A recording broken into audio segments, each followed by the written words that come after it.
Hello, hello, hello. How is everyone doing today? Oh my god, it's Coral. It's me. I love you too. But hi, honey. Hello. Um, welcome in, everyone. Hi, Chaos. Hi, Great Man. And hi, Nicodemus. Hello, hello, everyone. um, I hope that everyone is having a lovely day or night, depending on where you are from. Today we are going to just have a nice, relaxing reading session of Yokai. um, Last time I did a Yokai reading, we actually finished all of the Yokai in the book. So now we are just reading random ones on the website that I use. The website is yokai.com. So if you are also interested in reading about yokai, that is the website that I use the absolute most. And oh my goodness. Thank you for the daily treats. Honey, Chaos, and Greatman, thank you all so much for the treats. But yes, I did just add those today, and I took away first, second, and third. It was just too hectic.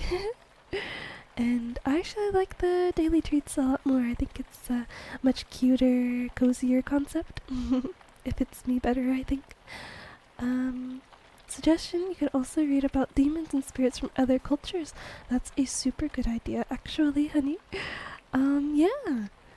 I think I'll start off with suggestions. So if you have any, or if anyone else has any, then I could maybe slowly incorporate those into the yokai readings until eventually I am more, I don't think comfortable is the word, but more open to other demons and spirits and all that good stuff. I think yokai are just what I'm comfortable with right now.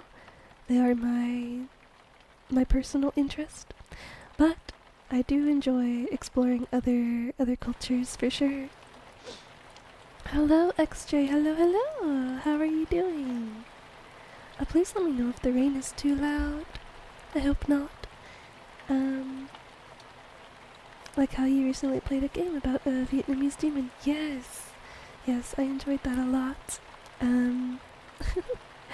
Maybe I shouldn't wait for the other game to go on sale. I might be waiting a long time. It's Halloween for you already? Midday. What? Oh wow. That's so cool. Awesome, awesome. I am so excited for Halloween. Tonight, me and my husband Kalkoro, we bought a bucket, or not a bucket, a bowl, and a bunch of candy. And this is gonna be my first year handing out candy. I'm so excited. And I may have snuck a few pieces of candy already, but shh, don't tell anyone. Don't tell the kids. The rain is a good volume. Thank you. Oh, it's a bit loud. Oh, I'll turn it down just a teeny tiny bit. Just a teeny tiny bit. Okay. How is that? Choco chocolate. Twix is my favorite. Your favorite is Three Musketeers, right, honey? I think. Whoa, look how close we are to our community challenge. 8,000 out of 10,000. Oh my goodness. I'm excited for that. I doubt I'll be doing it tomorrow, but probably November 2nd or 3rd at the earliest. We might bring some spookiness into November, but that's okay. I like it a lot, but I don't know if I have a favorite chocolate. Oh. For me, I like chocolate and caramel. So, some chocolates just don't do it for me, like the ones with nougats. I think that's what it's called. I don't really like those as much. But, Twix, so good, so good. Okay, I think let us begin reading about some random yokai today. This one looks so pretty.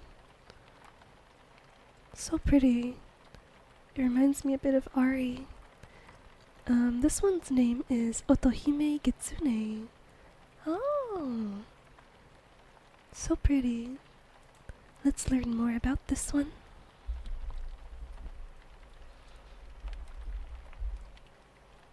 Okay. Translation means Princess Fox. Appearance: Otome Hime Kitsune is the name of a kitsune and a goddess who lived in what is now the village of Kyuhirota in Kashiwazaki City, Niigata Prefecture. Legends: long ago there was a goddess named Otohime. She lived in a mountain called Hatahiki Yama. She was a clairvoyant and was only known to the villagers by her disembodied voice, which could be heard in the woods. Nobody had ever seen her true form. Whenever the villagers would call out to her from the base of her mountain, she would answer their questions. When a farmer lost one of his tools, he approached the foot of Hatahikiyama and asked Otohime for help. She replied from out the woods that he had left it next to his shed. When some food that was stolen from the village, Otohime instructed the villagers the name and the location of the thief. Thanks to Otohime's knowledge, eventually there were no wicked people left in the village.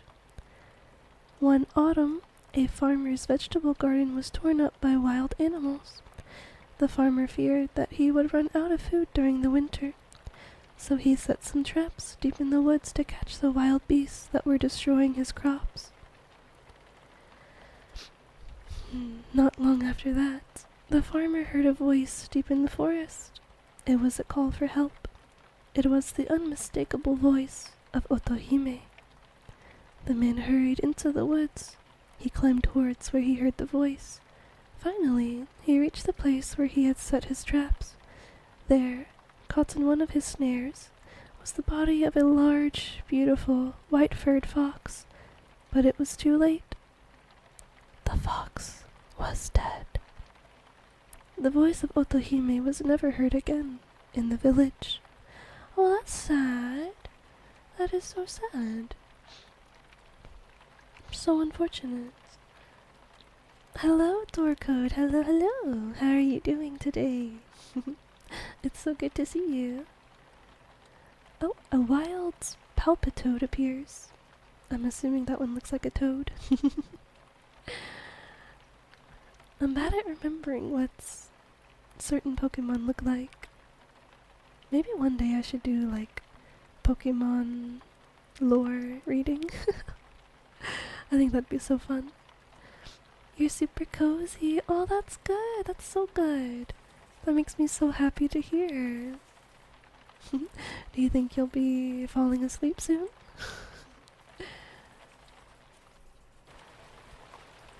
Alright, so that was Otohime Kitsune. A tragic end for this beautiful, majestic fox, but she did good. She did good things while she was alive. So that's cool. I like that a lot. I like the yokai that are good and pure just as much as I like the ones that are evil and malicious. That's my cue to play more Pokemon to help you learn them? Okay. That sounds perfectly fine to me. No, I got a mod. Oh, right. You got this, you got this. Stay awake.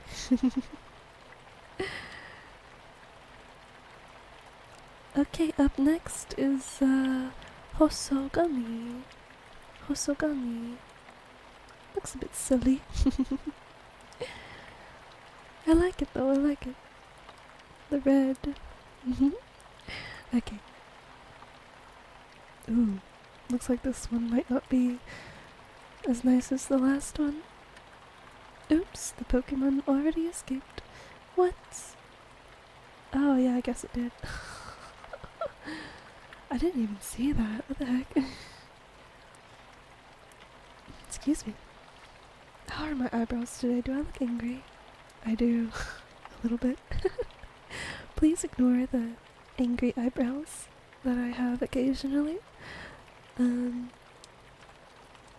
Sometimes that happens. Alright. Hosogami translation is smallpox god. Not good. Alternate names: Hososhin, Inmomyojin, and other regional names. Habitat is areas infected with smallpox. Appearance: Hosogami are a type of Yakubyogami responsible for causing smallpox. They appear in many forms, but are often depicted as small, savage demons. Behavior: Hosogami travel from town to town, infecting entire communities of people with smallpox. They have fearsome tempers, which are reflected in the ferocity and virulence of smallpox. They are afraid of dogs and they hate the color red. What? But they're wearing red. How can you hate the color red and wear it? That's silly. They hate the color red. This is because the color red was considered to be a symbol of good health, and a red rash covering the body was a good sign of recovery from smallpox. I didn't know that.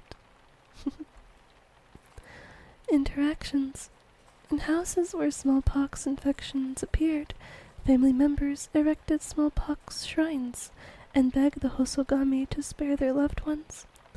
Although Hosogami were feared and considered to be evil gods, it was believed that, like other Yakubyogami, they could be appeased with rituals and offerings.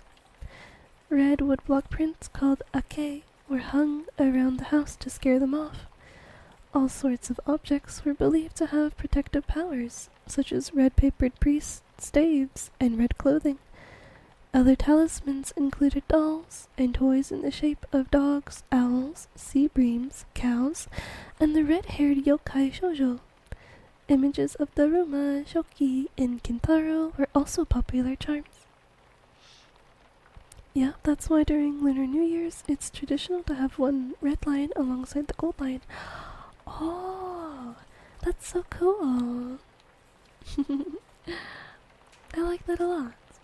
Red is vitality and gold is fortune. Oh. Yeah, I think, I feel like I knew a little bit about the gold one before, but I didn't really fully understand red. So thank you for explaining that to me, honey.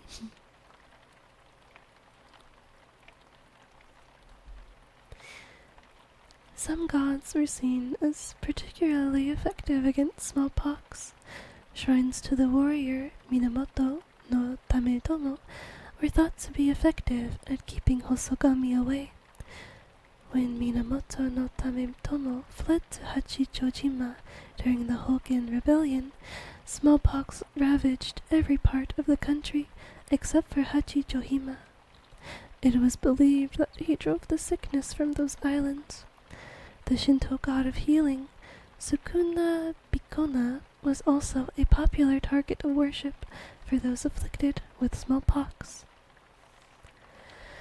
Because smallpox affects entire communities rather than just individuals, a number of community rituals called Hosogami Okuri, which means sending off the Hosogami, were developed in response to outbreaks.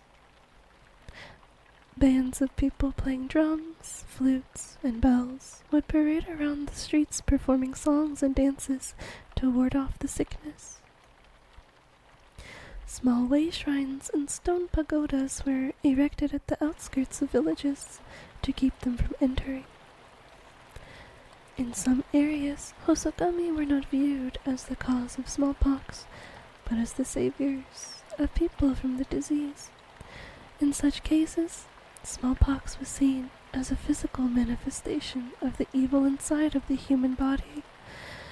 The infected would pray to Hosokami for protection and salvation. Survivors of the disease would offer thanks to the Hosokami for saving them. Interesting. Some people saw them as evil, and others saw them as if you worship it, then you may be protected. That is so interesting.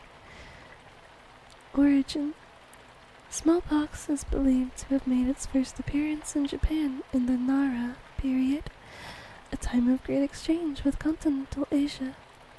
The first recorded smallpox epidemic in Japan, which crossed over from the Korean peninsula to Japan in the year 735, is described in the Heian period history record Shoku Ninbongi. Japan's earliest outbreak started in Dazaifu, and from there spread to the rest of the country. Dazaifu was an important center of politics and international exchange, making it an ideal port of entry for smallpox.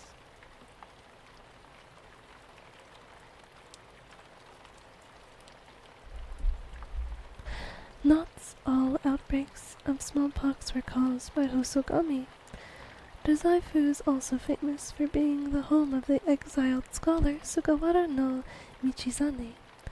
After Michizane's death, an outbreak of smallpox and the deaths of a number of his rivals, including the emperor, were blamed on his restless spirit.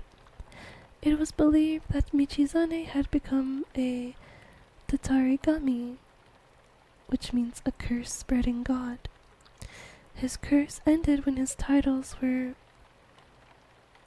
I forgot how to say this word. Posthumously?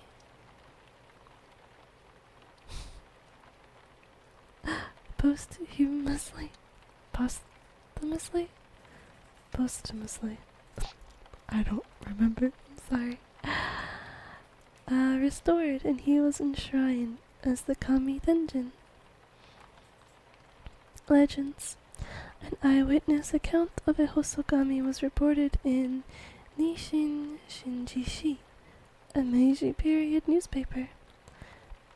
A rickshaw driver in Honjo, Tokyo, reported that he gave a ride to a young girl about 14 or 15 years old. She asked him to drive her from Midoricho to Asakusa. Midway through the ride, it began to grow dark, so the rickshaw driver pulled over to light a lantern. However, when he stopped, he noticed that the girl had vanished from the back of his rickshaw. In her place, there was a rice barrel lid with a red staff mounted to it. He recognized the barrel lid with the red staff as a symbol of a Hosogami. The young girl he had given a ride to must have been a Hosogami using the rickshaw system to find her next victim. Halloween evilly enters the window. Peck! Hello, hello, how are you doing?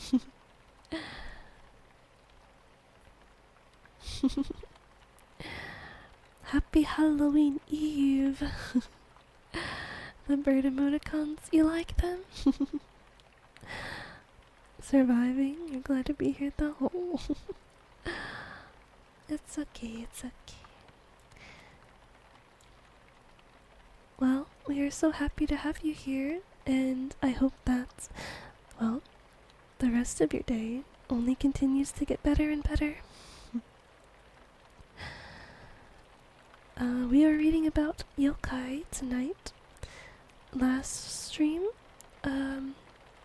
was the ghost roleplay, but the last Yokai reading stream, I finished the book, so now we're just doing random Yokai.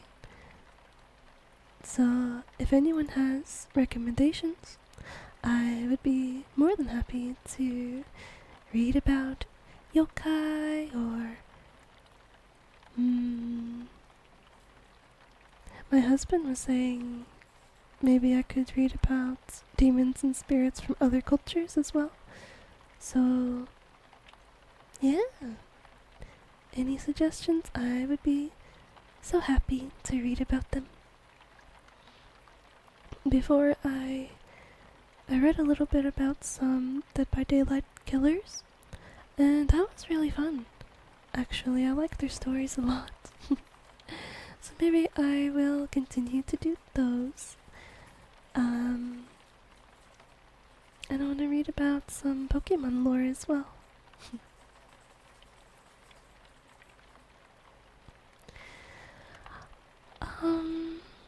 I think I read about this one before, but it's been a while. It's been a kind of long time, so I think I will reread about Osakabe Hime. I was gonna suggest the neon, but a lot of sources confuse the neon with the she, which is what I am, so it'd be hard to find good stuff to read. Oh, yeah. Yeah. Is it pronounced she or shu? I forgot. I know you have the pronunciation in your about me, but I forgot what it was. I'm sorry. Sure. Ah, okay. Thank you. Thank you, honey. Okay.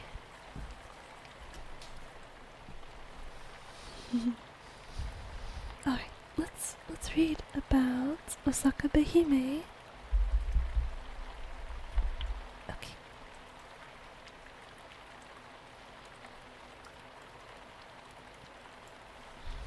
Osaka Behime. Translation: The Lady of the Walls. Habitat: secret areas of the Himeji Castle. A wild venonat appears. Appearance: Osaka Behime is a reclusive yokai who lives high up in the keep of Himeji Castle. She takes the appearance of a majestic old woman wearing a 12-layered kimono. Behavior: Osaka Behime is a powerful yokai, capable of manipulating people like puppets. She is extremely knowledgeable about many things and controls a multitude of Kenzo Kushin, animal-like spirits who act as messengers. She can read a person's heart and see their true desires. She can then manipulate them any way she pleases. It is rumored that anybody who sees her face will die instantly. Interactions: Osaka Behime absolutely hates meeting people. Relatable. She spends most of her time hidden away in secret areas of Himeji Castle. However, once a year she comes out of hiding to meet with the castle lord and foretell the castle's fortune for the next year. Origin: Osaka Behime's true identity is a mystery. By popular account, she is actually an elderly nine-tailed kitsune who takes the form of this yokai. According to other accounts, she may be a snake spirit or the ghost of one of Emperor Fushimi's favorite courtesans. She may even be the sister of Kamehime, a similar yokai who lived in the Inawashiro Castle in Mutsu Province.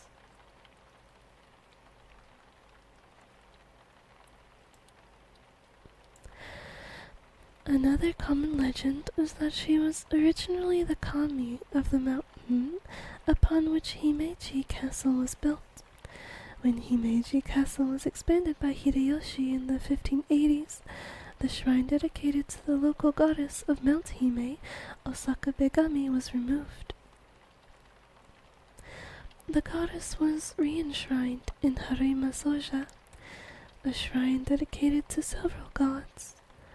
In the 1600s, when the lord of the castle, Ikeda Terumasa, fell mysteriously ill, rumors arose that his sickness was due to the goddess's anger at having been removed. In order to appease her, a small temple was built in the keep, and Osaka Begame was re-enshrined at the top of her mountain. Osaka Begame may be the true identity of Osaka Behime.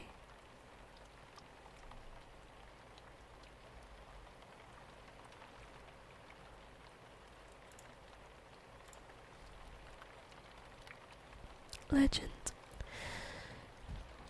During the Edo period, a young page named Morita Susho went on a dare to go see if any yokai really lived in the upper floors of Himeji Castle.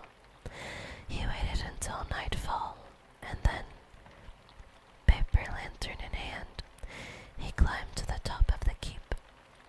As brave as he was, Susho couldn't help imagining what would happen to him if there really was such a creature up there. Finally, when he reached the top floor, he saw a faint light coming from a door in the attic. He peeked in, but whoever was inside had heard him. A woman's voice called out, "Who's there?" Susho was paralyzed with fear. He heard the sound of a kimono rustling. The door opened up to reveal a beautiful, elegant woman in her 30s, wearing a splendid 12-layered kimono.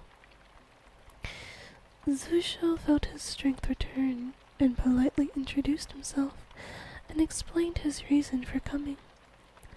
Amused, the yokai replied, "A test of bravery, you say?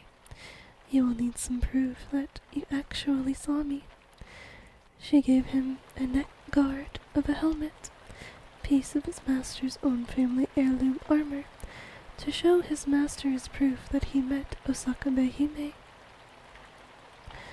The next day, Zusho told the story of what had happened to his master. Everyone had trouble believing him because they had always heard that the yokai took the form of an old woman and not a young one. But when Zusho presented the neck guard, his master was shocked and had no choice but to believe the story.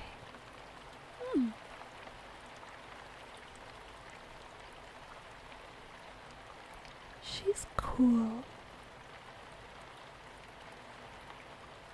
Except for the part where there's a rumor that anyone who sees her face will die instantly. Well, according to this legend, Zusho saw her, and I'm assuming he saw her face, right? And he didn't die, so maybe it's a false rumor. She's cool though, she's interesting.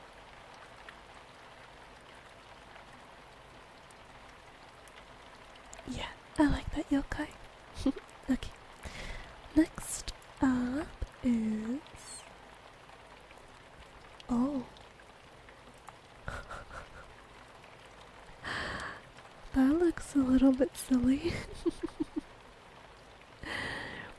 Issei Ebizo? Is that like a lobster head? A crab head or something? Looks like that one guy from Futurama. Yeah. Oh my. Interesting. Oh. Apparently, Issei Ebizo is translated to... well, it's a pun name for a spiny... I think spiny lobster. He's a lobster. It's so silly. Okay. Appearance.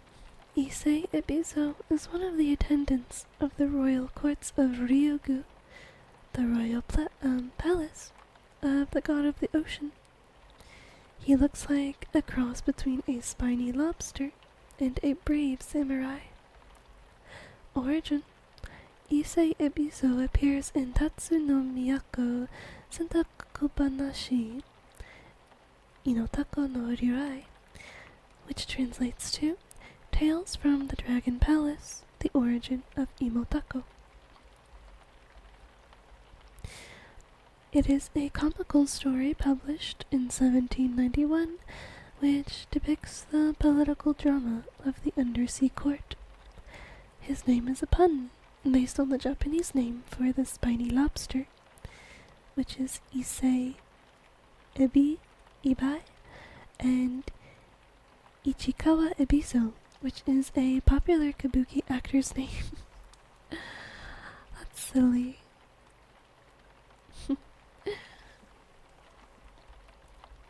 Legends. Issei Ebiso was a loyal and faithful advisor to the Dragon King Ryo the Seventh for many years. However, one day he spoke out in court against the evil schemes of the Dragon King's closest advisor, an octopus. The octopus convinced the king to dismiss Issei Ebiso, and Issei Ebiso went into exile. Eventually, the Dragon King Ryo the Seventh passed. The new king, Ryo the Eighth, was only a child, so the son of Otohime and Urashima Taro, Mizue Kotaro, was named regent. The octopus was hated by the rest of the court, and without the protection of the king, his life was in danger. He fled to a distant fortress and raised an army of sharks and whales with the intent of attacking Ryogo. The regents remembered Issei Ebiso's honor and loyalty to the former king, and he restored his position at court. At the same time, he did not forget the octopus's treachery and disloyalty. They set a trap for the octopus, luring him back to Ryogo with the promise of honors and rewards for his service.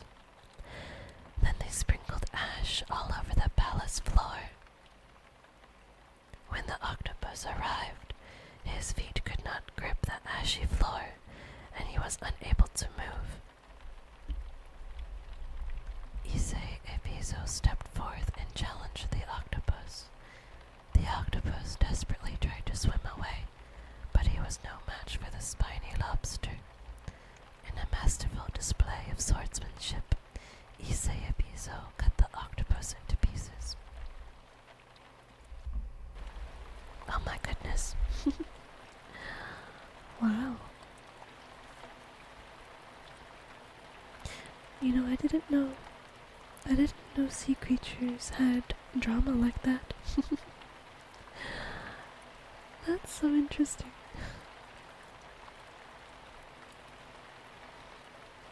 I wonder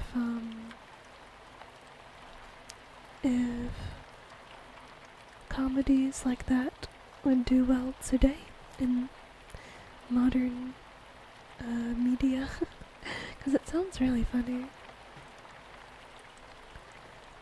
I guess, in a way, this is low-key SpongeBob. A SpongeBob episode. I'm kidding. It's funny though. I like this. Okay, thank you, honey.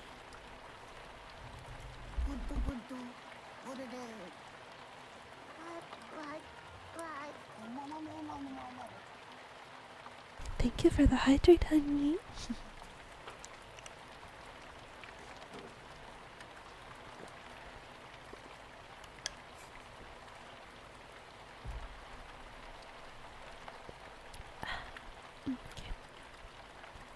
Okay. Next random one. Here we go. Inugami. Oh, wait, this is so cute. It's just a little doggo. Ah, this one's gonna be good. I just know it.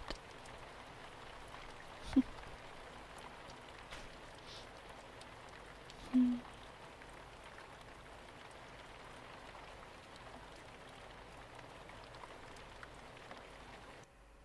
Okay. Inugami. Translation: Dog God or Dog Spirit. Alternate names is Ingame or Irigame. Habitat: towns and cities, usually in the service of wealthy families. Diet: it's carnivorous, though they are usually starved on purpose. Oh.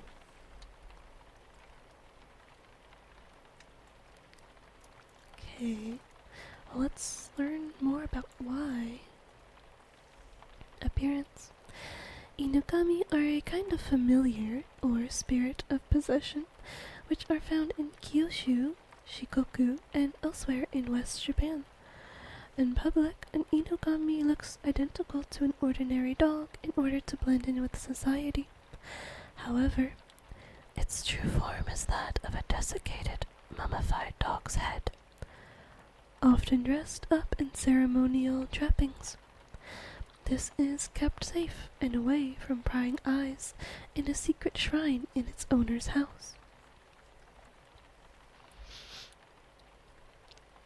Behavior: Inugami have much in common with other familiars, such as Shikigami and Kitsune-tsuki.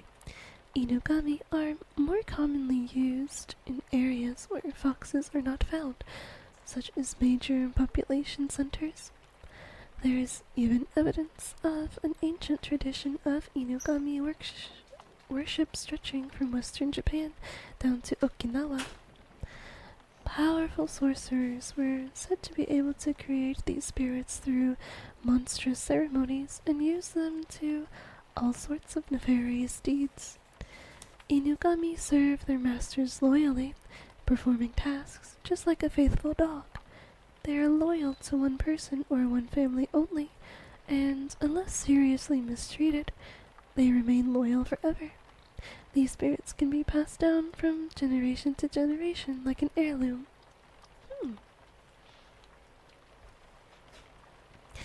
Takano! Hello, hello! How are you? Meowdy! You're super hyped because tomorrow is your favorite holiday? Oh my gosh. It's hard for me to say if Halloween or Christmas is my favorite, but I honestly love them both equally. So tomorrow is one of my favorite holidays. What are you gonna be doing for Halloween tomorrow? What are we reading? This yokai is Inugami. It's a dog spirit or dog god. That's what the name translates to. It's so cute, but it seems like we're getting into some they might be kind of dangerous territory. But yeah, I only just started reading about this one. Honey, how was the laundry? Is it dry yet?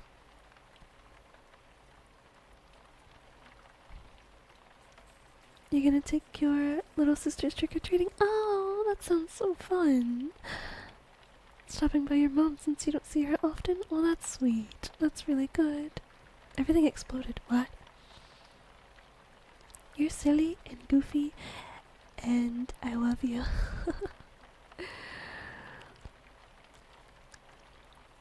But, yeah, that's so exciting. I hope that your little sisters get so much candy. You had one job. One job. Oh my goodness. Okay. Okay. That's a word. The technique for creating these fetishes Is that really the word they want to use here? What do you guys think for Halloween? Um, Originally we were supposed to go with Cal's little brother to go trick-or-treating, but he doesn't want to. Cal's little brother does not want to go trick-or-treating. Probably because he already went trunk-or-treating, and I'm sure he has so much candy. So he's probably just done with it. But, we're gonna be handing out candy at our house tomorrow night, hopefully. It'll be my first time doing that, and I am so excited. What side he goes to do? Was that an intentional pun? Because that's so funny. Oh my gosh. It's okay though. It's okay. I'm happy with this outcome too. We just got the bowl and candy tonight, and I am so freaking ready. I am so ready. Of course you can have some candy. Oh, Takano, thank you for contributing to our Psycho Doctor roleplay ASMR challenge. Sure, come on, buy some real. For real. We have a lot of candy. But I'm wondering if we'll be able to pass all of it out. Dressed as a jester. Oh, that's so cool. I like that. Excuse me. Cal and I, we were thinking about getting Jack Skellington and Sally costumes, but it's expensive. It's kind of a lot of money. So maybe next year we'll do something different, but we're gonna wear jack-o'-lantern shirts. They're very cute. Nightmare Before Christmas is awesome, isn't it? It's so good. You've donated like 5% towards the goal. Yippee! Thank you. I appreciate every single percent. Okay.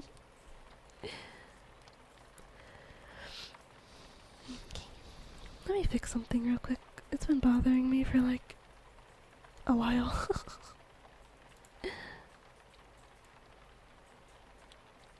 There we go. I moved my blanket over a little bit because seeing my sleeve was getting on my nerves. Okay. Yeah, this word, I don't think this is the right word. The technique for creating these fetishes was passed down along bloodlines, and such families are known as Inugami Mochi. Mochi. That's our dog's name. Our dog is a yokai. These families would keep their inugami hidden in the back rooms of their houses, under the beds, in dressers, or hidden among water jars. It is said that a family owned as many inugami as there were members of the household, and when a new person joined the family, they too received their own familiar.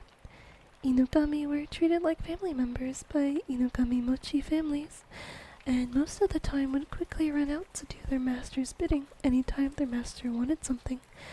However, like living dogs, occasionally a resentful Inugami might betray a master that grew too abusive or domineering, savagely biting him to death. And while Inugami, like other familiar spirits, were created to bring wealth and prosperity to their families, occasionally they might also cause a family to fall into ruin. Oh gosh.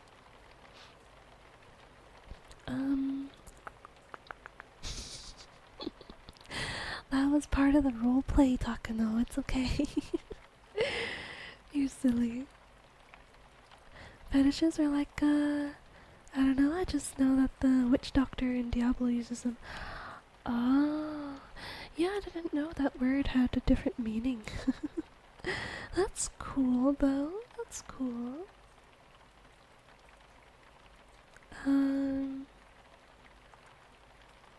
Yeah. My husband always makes sure that I am in my best mood possible, and I love him so much for that. I am so grateful. And I'm so lucky too.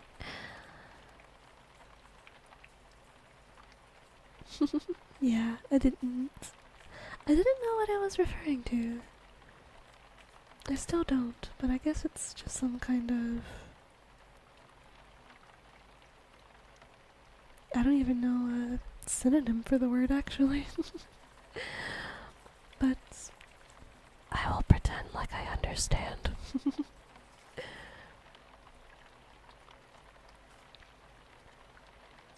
Shrunken head? Eh? Uh,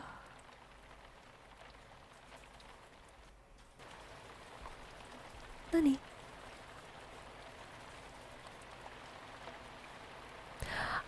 Oh, voodoo stuff is like fetishes. Oh, I see. Yeah, that makes a lot more sense. Thank you, hon, for helping us understand it a bit better. Okay.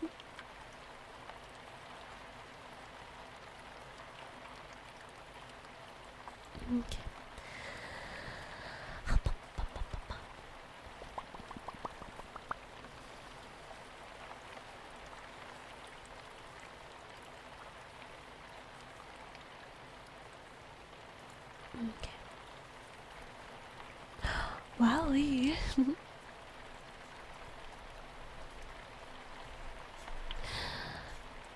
Oh, it was referring more towards preferable techniques for magic, like how succubi seduce humans. Oh, yeah. Okay. Yeah, that makes sense. I think I understand it, um, a bit more now. Okay. Let's continue. Interactions. Like other tsukimono, or possession spirits, inugami are beings of powerful emotion and are very good at possessing emotionally unstable or weak people. They do so by entering through the ears and settling into the internal organs. People who have found themselves possessed by an inugami, or even if it was only suspected that a person might be possessed, were in for some serious misfortune. The only way to be cured of an inugami tsuki is to hire another sorcerer to remove it. Entering through the ear, that part reminds me of like Parasite. Oh my gosh. I wonder if that's where they got the idea from. The inugami. That's funny. Okay. This could take a very, very long time and involve a lot of money. Signs of inugami possession include chest pain. We're about to list some symptoms, so let me know if you have any of these. Chest pain, pain in the hands, feet, or shoulders, feelings of deep jealousy, and suddenly barking like a dog. Do you have any of these symptoms? If so, you may be entitled to financial compensation. Some victims develop intense hunger and turn into gluttons, and it is said that people who die while possessed by an inugami are found with markings all over their body, resembling the teeth and claw marks of a dog. Not only humans, but animals like cows and horses, or even inanimate objects, can be possessed by inugami. Tools possessed by such a spirit become totally and completely unusable. Wow. You're scared? Oh, it's okay. Don't be scared. We're all safe here. We're just reading some spooky stories. But we are absolutely safe.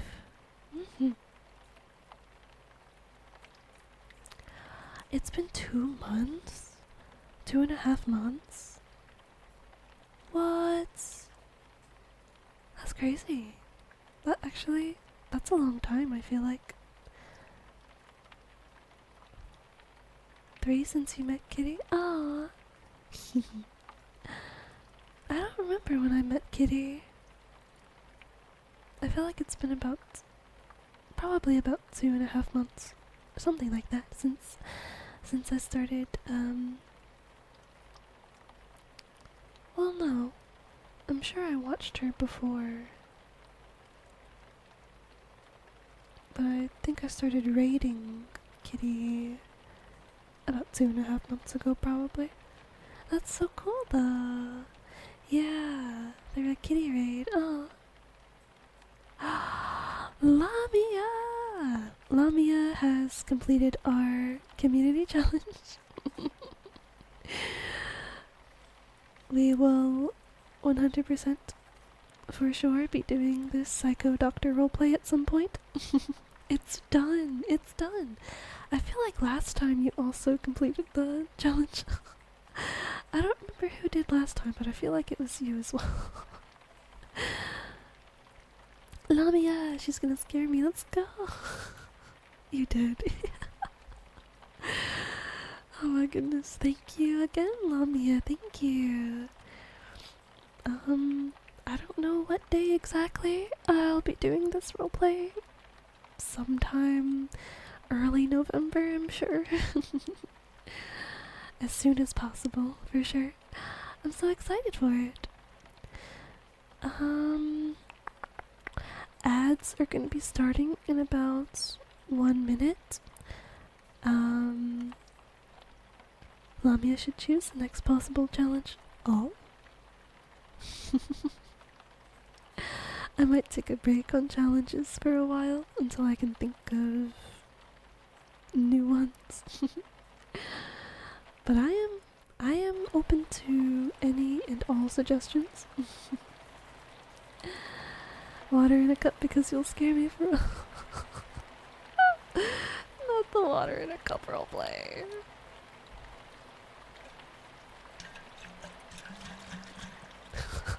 If you could even hear that. But yes, ads are starting in like 10 seconds. I'm actually going to take a break. So if you are thirsty, feeling snacky, please also take a break, do some self-care, stretch, and we'll be back in like 3 minutes. See you then.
Oh my goodness.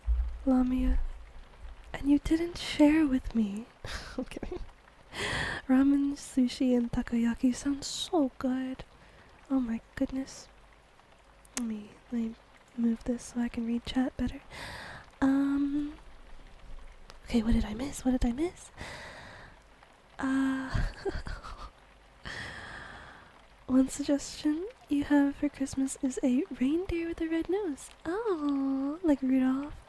That sounds super cute. Let me think about it. Cause that's a good idea. If I end up doing that, I will be sure to credit you. Of course, of course. You're all so cute with the emotes. Oh, I see. Didn't have dinner. Had Taco Bell for lunch though. Taco Bell. But definitely eat if you get hungry, okay? Please always, everyone in chat, please always take care of yourselves, okay? Drink your water, eat your food. Keep your body happy and healthy. I did say that sounds good. Yes, we are on the way with food. Whenever you get hungry. It was very delicious indeed. I bet it was. Takano, you had grilled cheese sandwich and tomato soup. Oh my gosh. You're all making me so hungry right now. This is not fair. That sounds so good. Sushi, ramen, takoyaki, Taco Bell, grilled cheese sandwich and tomato soup. You're all just making my tummy growl. It's okay, it's okay. Only because you asked. Oh.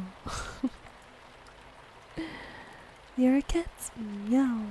Meow, meow, meow.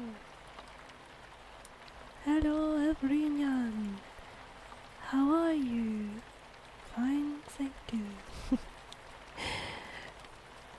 Okay. Well, now that we are back from our little break, I actually forgot where I even left off at. You're our friend now. Get used to us checking in and making sure you're taking care of yourself. Pack VT for you. It doesn't work, but let's use our imagination. Yeah, what he said. Wingardium Leviosa.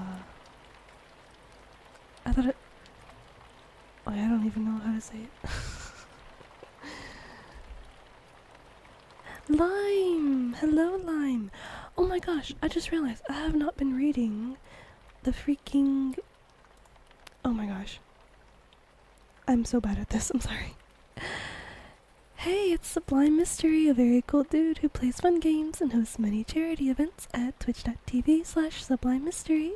Definitely go check him out for a good time. Definitely. Hi, hello. I hope you're doing well, Lime. Gosh, can I even scroll up that far? I'm sorry for missing everyone's messages.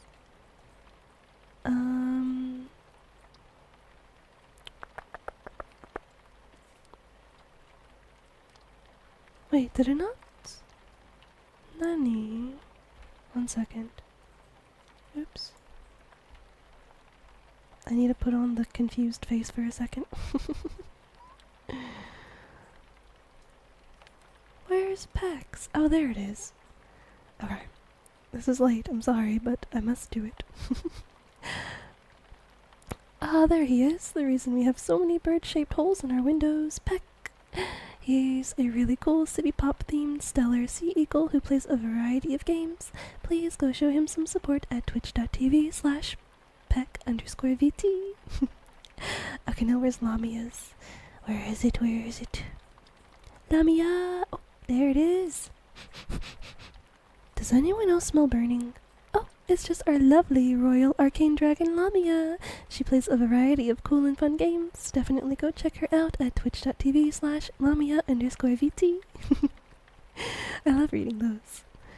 So, I'm so sorry for missing those. Oh my gosh. But hello, hello, you're doing well. Good. That is so good to hear. Nani the heck?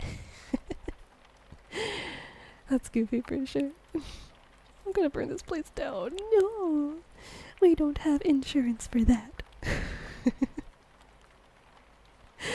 May I ask for chance, patience, and silence for a moment so Kuro may read? Meow. It's okay, it's okay. I like chatting. I like yapping with chat.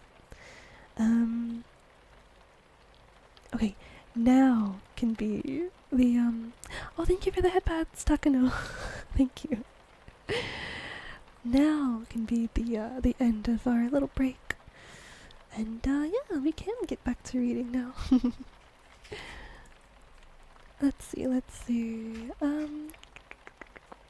There we are. Okay, we are currently on the Inugami.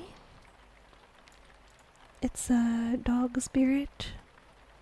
Or, what was the other thing? A dog god, perhaps?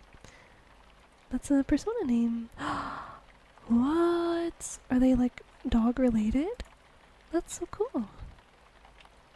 There's someone in the door scared. Oh, Takano. It's okay. We're safe, I promise.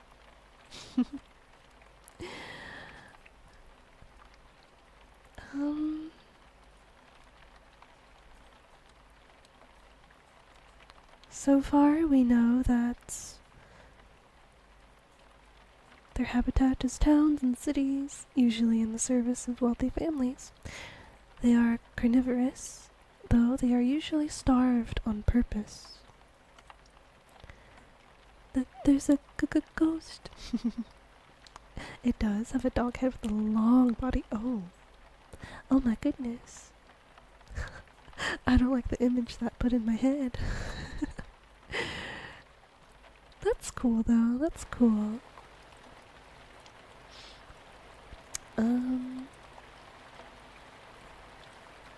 But yeah, an Inugami looks identical to an ordinary dog in order to blend with society.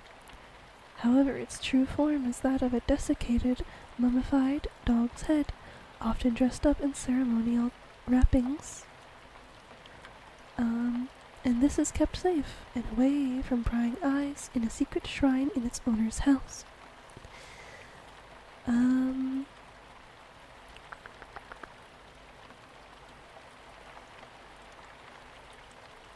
Powerful sorcerers were said to be able to create these spirits through monstrous ceremonies and use them to do all sorts of nefarious deeds.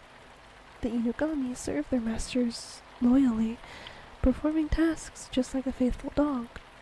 They are loyal to one person or one family only, and, unless seriously mistreated, they remain loyal forever. And these spirits can be passed down from generation to generation like an heirloom.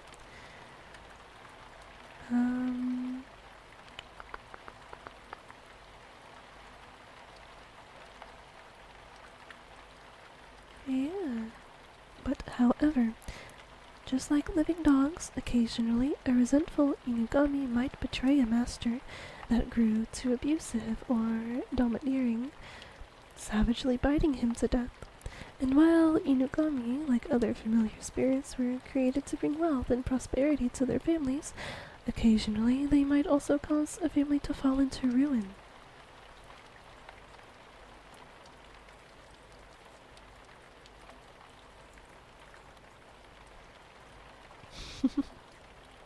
Dials Ghostbusters, we need you guys right meow. I'm being stalked by ghosts. Oh my goodness. Oh, Lamia's gonna snatch my wig. Oh no.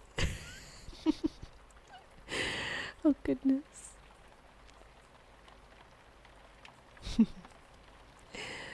It's that expensive because I haven't set it to do it automatically. I have to do it manually, and I know that I'm going to forget. I'm gonna forget that my wig got snatched, and I'm gonna be bald for the rest of the stream. That is why it is so expensive. Okay. Oh no. Oh no. Well, here we go. I am now bald. I'm bald. My head is so cold.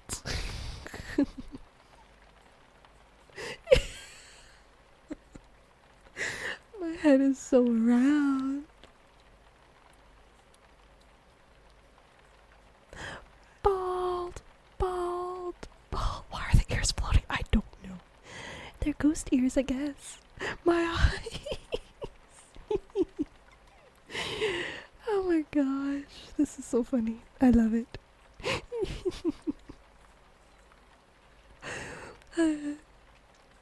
Maybe later in like 30 minutes I'll remember to give myself hair back. This is trauma, I say. What? Do you like how I can make my ears go up and down?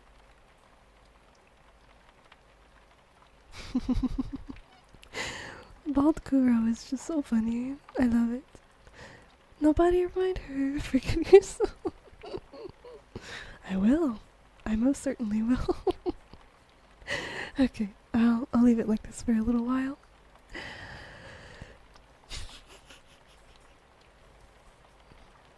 Hypnosis. Oh my gosh. It's so silly. And it's funny because I was debating, should I take the ears off too? No, that's messed up. They're floating, but they're still there. Oh, Takano, you caught the blip bug. I don't know what that one looks like, but it sounds cute. Oh lord, we have Nightbot singing. You love how animated they are? Me too. They follow my eyebrows. It's funny. Okay. Where were we? I think I was catching us all back up. Right. They are very good at possessing emotionally unstable or weak people, and they do so by entering through the ears and settling into the internal organs. That reminds me of Parasite, and I said that before the break.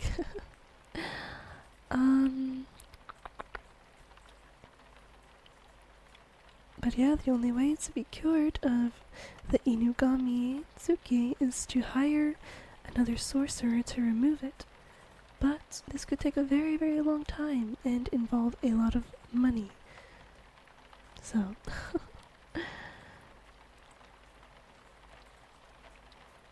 alright, let's go over the symptoms again.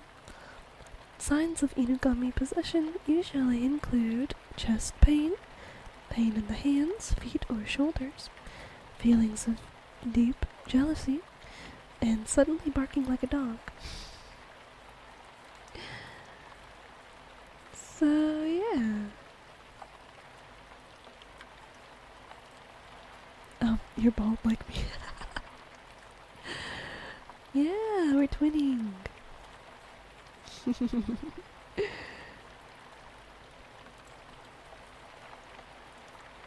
Twins, yeah. It's actually kind of a look. I kind of like it.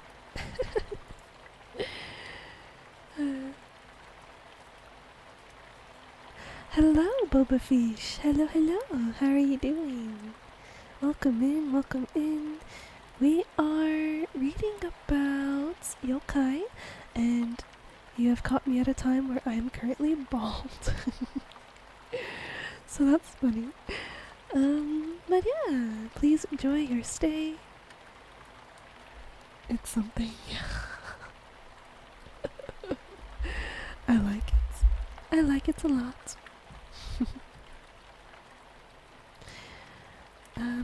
Right now we are reading about Inugami, which is basically a dog god or dog spirit. And it's pretty interesting so far. Bald. She wanted to go as Mr. E for Halloween. Apparently so. That's so silly. But it's great. It's so great. Alright. Let's see.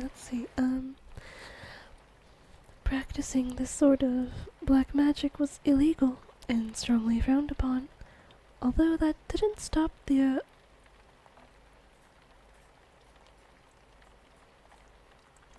aristocracy? Aristocracy. I was struggling to say that word, I'm so sorry. To stop the oh my god. Aristocracy? No, that's not right. I think I was right the first time.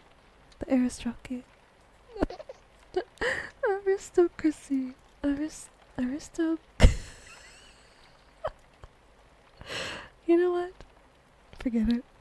From dabbling in sorcery, known as onmyodo, if an Inugami Mochi family was even suspected of cursing another family, the accused person would be forced to apologize and leave his comfortable estate to live on the outskirts of town, secluded from family, friends, and the comfortable aristocratic life. I said that one right. Even if the alleged victim was eventually cured of his possession, the accused, and all of his offspring for all generations to follow, usually had to maintain a solitary lifestyle, outcast from the rest of society, to be viewed by others as wicked and tainted. Kuro, the last cat whisperer. Bald Kuro with ears. Avatar the Lost Airbender. Oh my gosh. English is hard. It is. It literally is. Like, why can't I say that word? Aristocracy. Is that right? I think. I don't know. Anyways. Okay. Origin. How long the practice of creating inugami begun is unknown. However, by the Heian period, which was some 1,000 years ago, at the height of classical Japanese civilization, the practice had already been outlawed along with the use of other animal spirits as tools of sorcery. According to legend, the creation of an inugami is accomplished like this. Oh, thank you so much. Thank you so much for the follow, Edwin. Please enjoy your stay. Oh. All this funny shenanigans has made me sleepy. Oh. Good night, Takano. Good night. Happy early Halloween. Thank you for being here, Takano. Sleep well, and sweet dreams.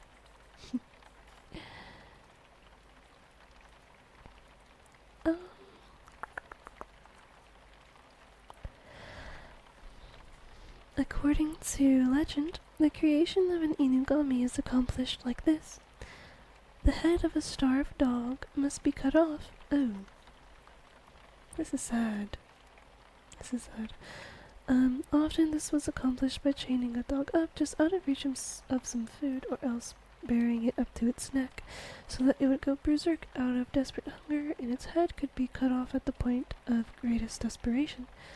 Jesus! I don't like this one anymore. Oh my gosh.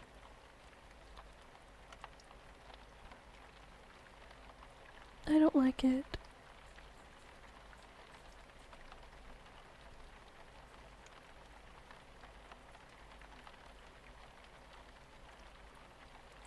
I don't like it. Okay. I'm sorry. If no one wants to hear this next part, probably mute for like 30 seconds. And then it'll be over and we'll be on to the next one. Um, I'm starting right now. Um,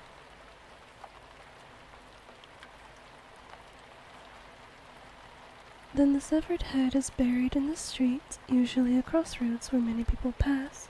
The trampling of hundreds or thousands of people over this buried head would add to its stress and cause the animal's spirit to transform into an onryo, which is a powerful, maleficent spirit.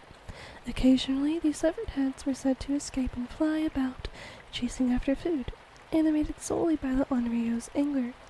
Such was the power of the dog's hunger. The head was then baked or dried and enshrined in a bowl, after which the spirit could be used as a kind of fetish by a wicked sorcerer, doing whatever he or she commanded for the rest of time. I did not like that. I didn't like it. Onryo, phasmophobia. Yes. But dang, I didn't think it was gonna be so sad. Oh my gosh. Sorry everyone. I didn't mean to bring the mood down like that. But it's over. It is done with. We will continue with the next one. And try our best to forget about... It's Akamanto! This dude is in my visual novel. Hey chat. Red paper or blue paper? Sorry. Spooky. Yeah, this is Akamanto. I won't spoil it. I will read it in the same order we've been reading it. But I like this one a lot. This one's really cool. I liked it so much that I added it to, like I said, my visual novel, Bakeneko's Curse. And yeah. I don't know why I like this one so much. I think it's just so... We'll read it. I won't say anything too soon. Alright. Akamanto. Excuse me. Translation is red cloak or red vest. Alternate names: Aomanto, Akai Kami, Akai Hanten, Akai Chanchanko, Akai Te. Habitat is school toilets, and diet is unknown. Appearance: Akamanto is an urban legend related to toilets, particularly those in elementary schools. Excuse me. This phenomenon is known all over Japan, with countless variations on the same theme. It usually takes place in a specific stall in a specific bathroom in the school. Usually it is an older or seldom used bathroom, often in a stall with an older style squat toilet. Often the fourth stall is the cursed one, as the number 4 is associated with death. Oh my gosh, you know this one? Yeah! This one is so good. I forget where I heard of this one for the first time, though. It might have been from a game, but I don't quite remember the name. I just know Markiplier played it. Okay. Most stories follow this general pattern. While at school late in the evening, a student suddenly finds him or herself in desperate need of a toilet. The closest restroom available is one that is normally avoided by the students. It is older and less well kept, separated from the rest of the school, and is rumored to be haunted. But, with no time to search for a different restroom, the student enters. He or she does their business, and when they have finished, they reach for the toilet paper, only to find that there is none. Then they hear a strange voice. Do you want red paper or blue paper? The student answers red paper, and a moment later is stabbed and sliced up so violently that blood sprays everywhere, soaking their body and making it look as if they were wearing a bright red cloak. Sometime later, another student finds him or herself in need of a toilet in a similar situation. They know the rumors that a student died in the restroom, but they have no choice and use the bathroom anyway. Sure enough, a voice asks them, red paper or blue paper? Remembering the legend, the student says blue paper. Then, all of the student's blood is sucked out of their body, leaving them dead and blue-faced on the floor.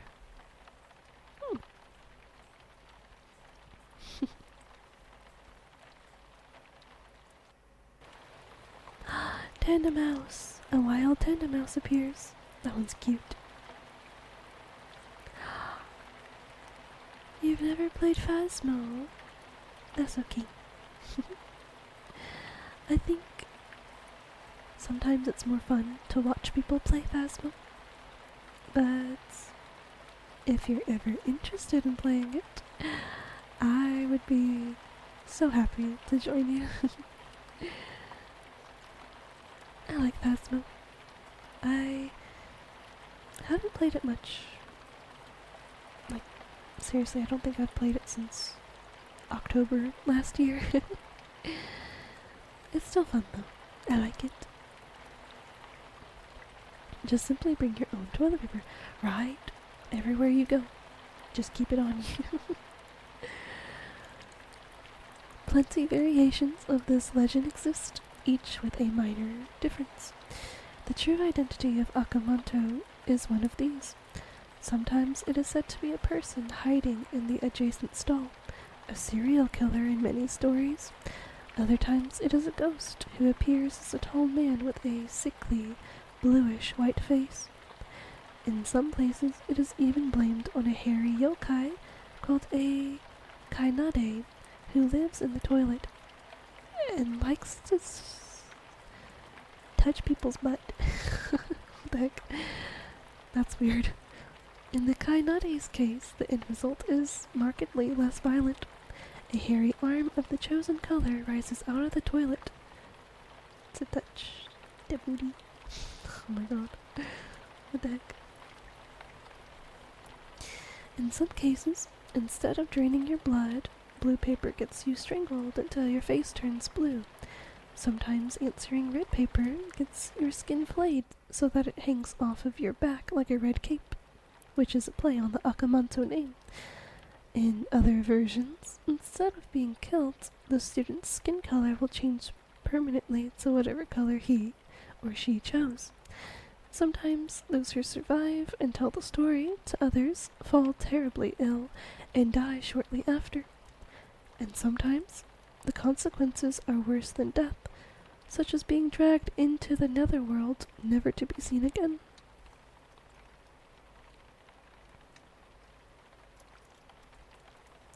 The questions have many variations as well, including red vest or blue vest, red hand or blue hand, or red tongue or blue tongue. Sometimes the colors are red or white instead of blue. When the choices are red or white paper, red often results in a red tongue rising up out of the toilet. Ew.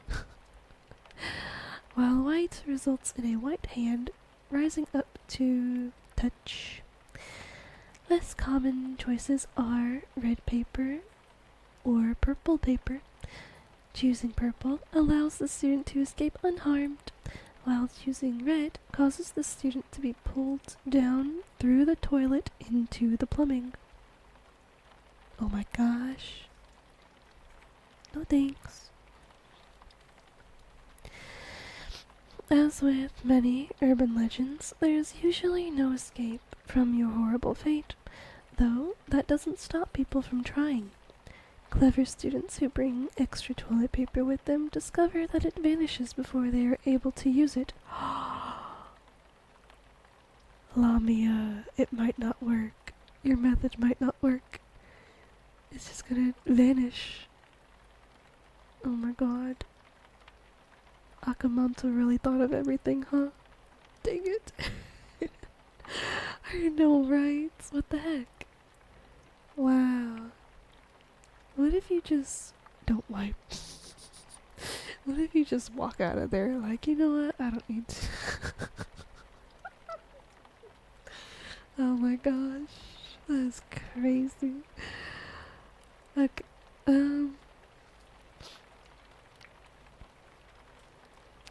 But yeah, clever students who bring extra toilet paper with them discover that it vanishes before they are able to use it, and still find themselves having to answer to Akamanto. People who choose a different color other than those offered in hopes to confuse the spirit are met with an equally horrible death. One common version has a student say yellow paper, and the result is that their face is pushed down into the dirty toilet water and held there until they drown. Ew. In some instances, students have been able to escape by saying, "I don't need any paper," buying them just enough time to run out of the bathroom before anything happens. I think I just threw up a little. For real? So nasty.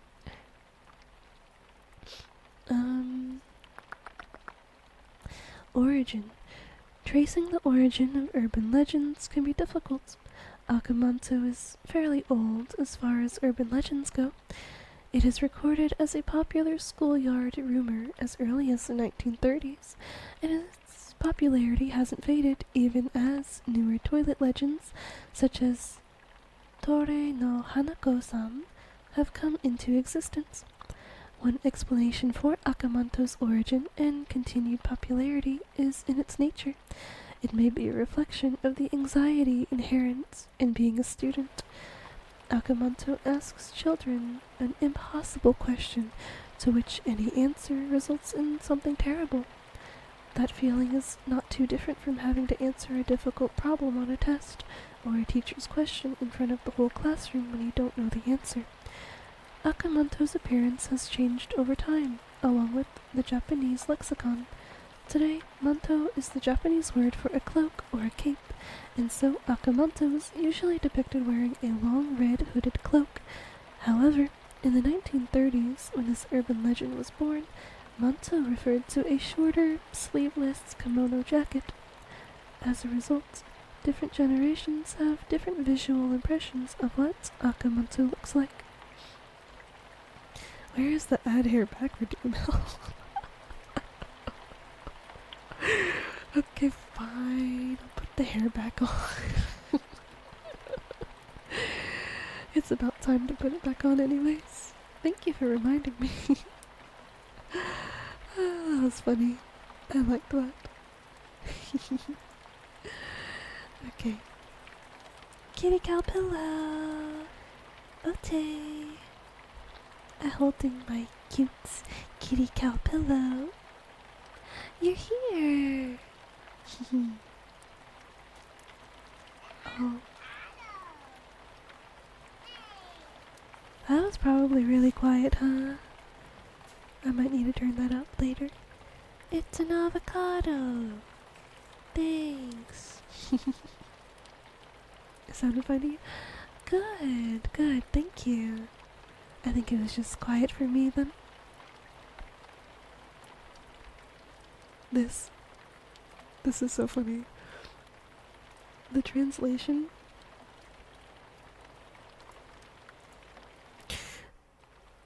Crybaby old man. This is so silly. What the heck? Oh my gosh. Kanaki Jiji. Nani the heck? Exactly. Nani the heck?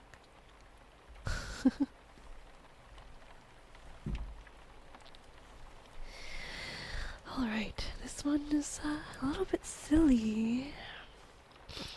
But, let's see what this one is all about. Excuse me. Konaki Jiji. Translation is crybaby old man. Habitat is mountains. Excuse me. Appearance. Koneki Jiji are mountain-dwelling spirits who look like old human men. They carry walking sticks and wear straw raincoats on top of oversized baby clothes. Behavior. Koneki Jiji get their name from their distinctive habit of crying like babies. They usually hide in the mountains near roads and trails, and when a human passes within earshot, they begin to scream and cry like a human baby. I shouldn't have read ahead so far like that.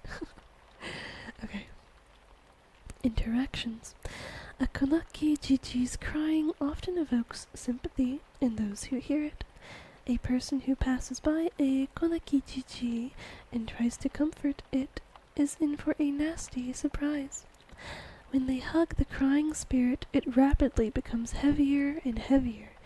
The Konaki Jiji clings to its victim, who is unable to pull themselves free. They are inevitably crushed to death under its increasing weight. Oh my. Origin. Konaki Jiji comes from the mountain folklore of Tokushima Prefecture. It is thought to be a yokai that was invented by combining two different folktales into a new form. One tale tells of a mountain-dwelling yokai that mimics a baby's cry and crushes to death any who try to pick it up. This pattern of behavior, tricking passerbys into helping a crying baby and then crushing them like a stone, is shared by several yokai across Japan, such as Obarion, Ubume, and Nure Onna. The other tale tells of an old man who supposedly actually existed, who walked around mimicking a baby's cry. He was disliked by the locals, and parents would warn children that if they didn't behave, he would come and get them. Some folklorists believe that local superstitions mixed together and eventually wound up as the yokai called Konaki Jiji.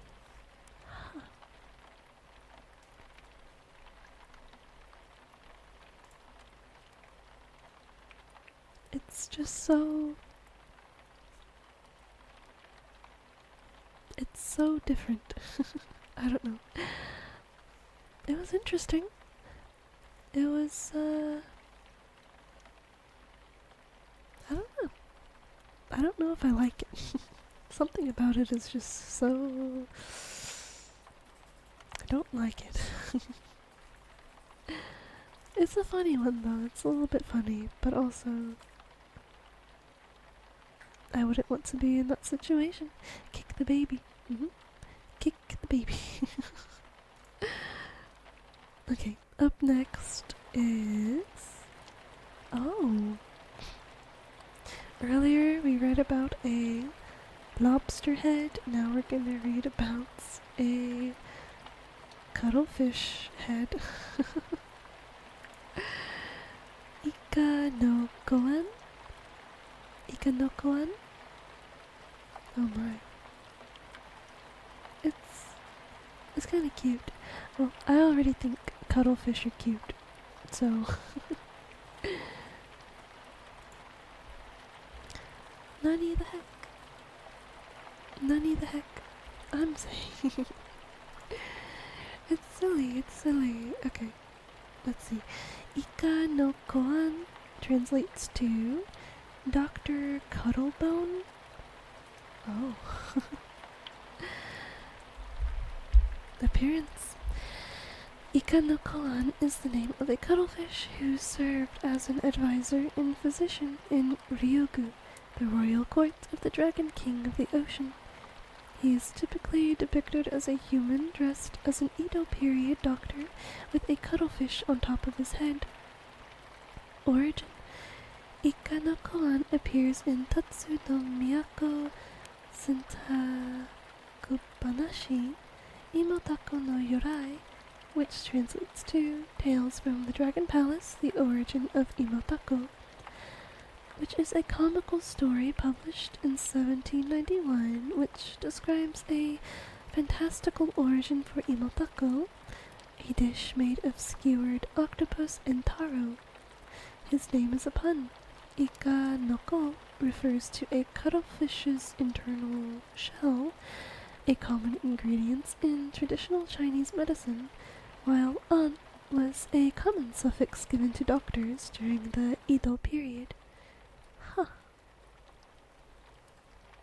Legends. When the Dragon King Ryuo, the 567, the seventh, fell gravely ill, all of the undersea realm's best doctors were summoned to court to come up with a treatment. Ika no Koan recognized the king's symptoms as similar to an illness that had once befallen the princess Otohime. He prescribed for the king the same medicine which had cured her, medicine made from the liver of a living monkey. The difficult task of fetching a living monkey's liver fell upon the king's most trusted advisor, an octopus. The octopus failed to retrieve the living monkey's liver, but instead of admit his failure, he decided to trick the court. He placed a taro in a jar and presented it to the king and the royal doctors. He explained that when the monkey was cut open, his liver was accidentally crushed and transformed into a taro. Ika no Koan knew that the octopus was lying.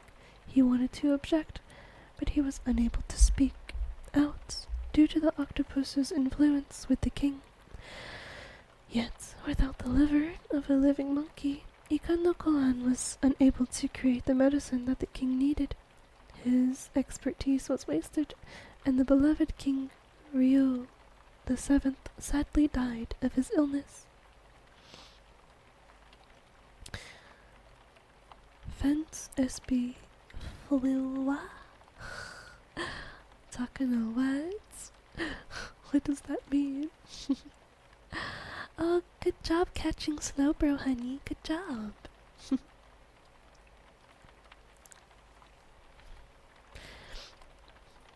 But,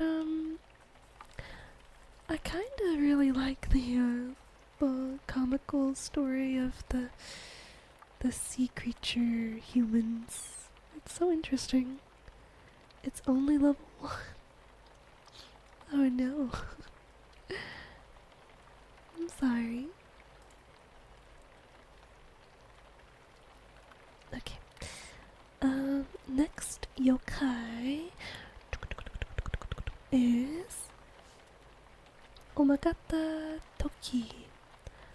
Omagatoki.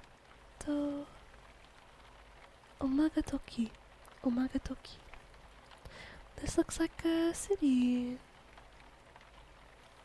or a town or something.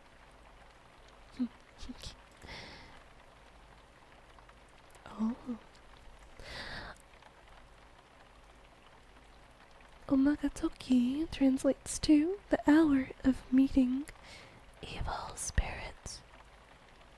The hour of meeting evil spirits. Appearance. Omagatoki is the twilight hour between when the sun sets and the sky goes dark. It is not quite day, but not quite night. Shadows swallow everything. Your eyes start to play tricks on your mind. The border thins between Sakai, the world we live in, belong to and recognize, and Ikai, the other world. Ikai is where the spirits live, a world about which we humans know next to nothing. During Omagatoki, the evil spirits, the Chimi Morio, wake up and move about freely. This is the hour when yokai, yorei, and other dark things cross over into our worlds. The appearance of yokai during Omagatoki is said to be accompanied by a few telltale signs. A cold wind blowing, a strange smell in the air, like that of fish or blood,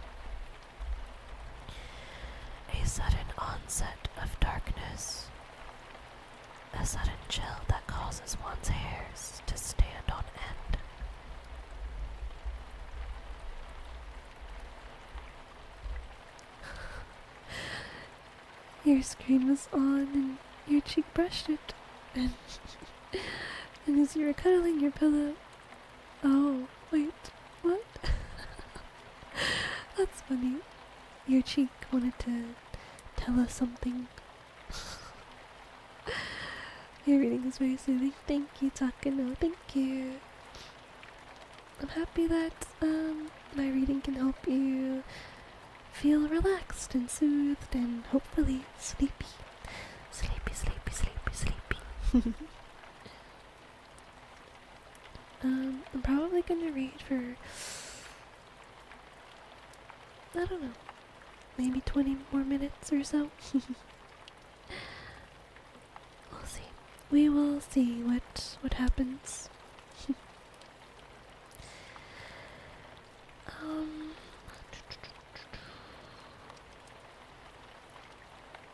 oh,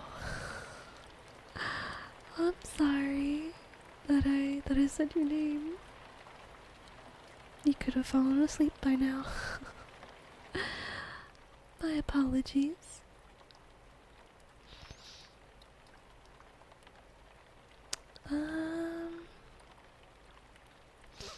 Okay. Your cheek's fault. It's nobody's fault. It's okay.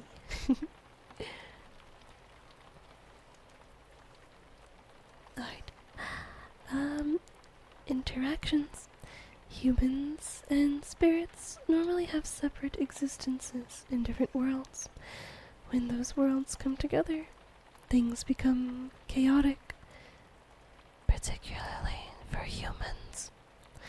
In order to avoid meeting the things that prowl the night, people would head home as the sun set and stay inside until morning.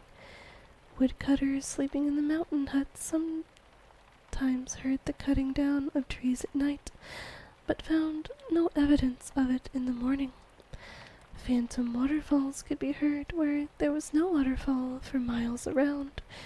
Strange laughter and voices of inhuman things echoed throughout the forest. Children who wandered away from the village and got lost in the mountains could be spirited away by otherworldly things and taken to another world.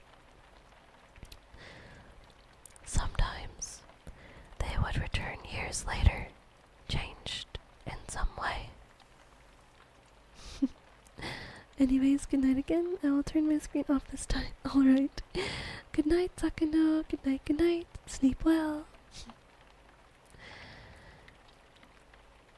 Origin. The first tales of encounters between humans and spirits came from woodsmen, travelers, criminals, and people whose livelihoods forced them away from the safety of their homes and villages at night. These people would return to their villages in the morning with stories of eerie experiences after twilight. Over time, these stories developed into the earliest superstitions, helping shape Japanese folklore, religion, and society into what they are today. Omatoki can be written two different ways. One way literally means the hour of meeting evil spirits, and another way literally means the hour of great calamity. Both of these readings illustrate the fear and apprehension that the ancient Japanese people felt towards the things that came at twilight. Goodness. Oh. Thank you for the follow, Big Hero. Thank you, thank you. Please enjoy your stay. Did it do an alert? I don't think it did. Strange. But thank you for the follow. I hope that you are enjoying the spooky yokai readings. We just read about Omagatoki. Very spooky, very spooky. I like it. Okay. And up next, I'm gonna click on random again. And we have Shoro Shoro Kitsune. Ah, it's cute. It's so cute. Okay. Shoro Shoro Kitsune.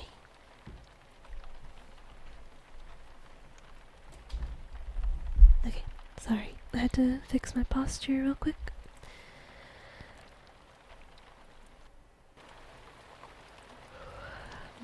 Excuse me. Okay. Shoro Shoro Kitsune. This translation is a nickname based on the sound of falling water. Oh, shoro shoro, shoro shoro, shoro shoro, shoro shoro, shoro shoro, shoro shoro, shoro shoro, shoro shoro, shoro shoro, shoro shoro. Did that sound like falling water to you?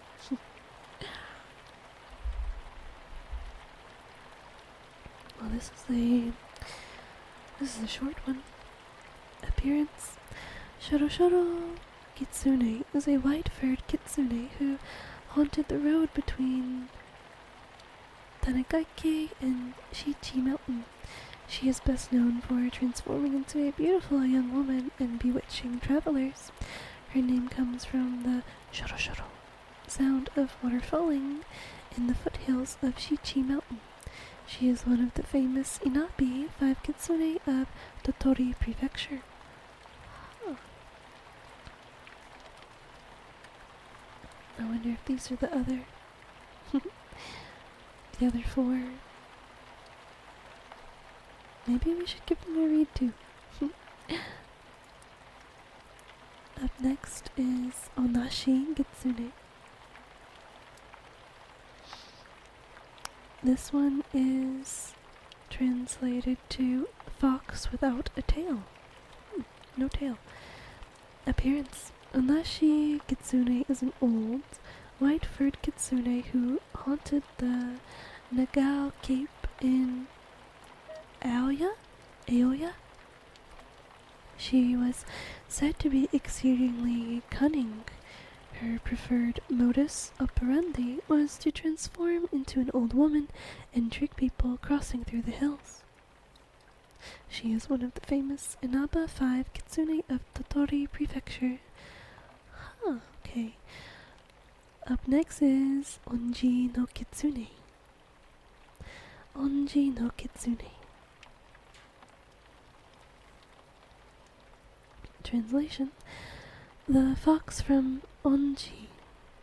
Appearance: Onji no Kitsune is a wicked, elderly, brown-furred kitsune who haunted the area between Onji and Iwami. His favorite prank was to light a magical lantern and pretend to help travelers on the road, but actually led them deep into the mountains and abandoned them.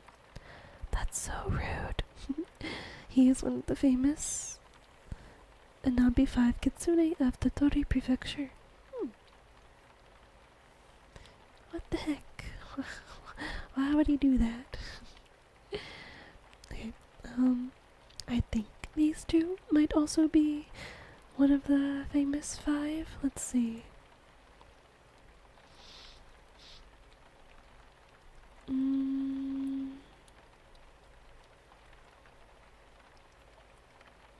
Yes. Okay. Oh. Well.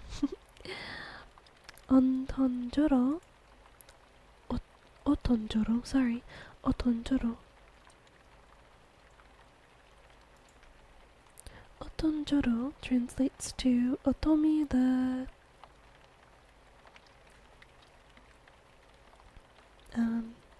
yeah, that word.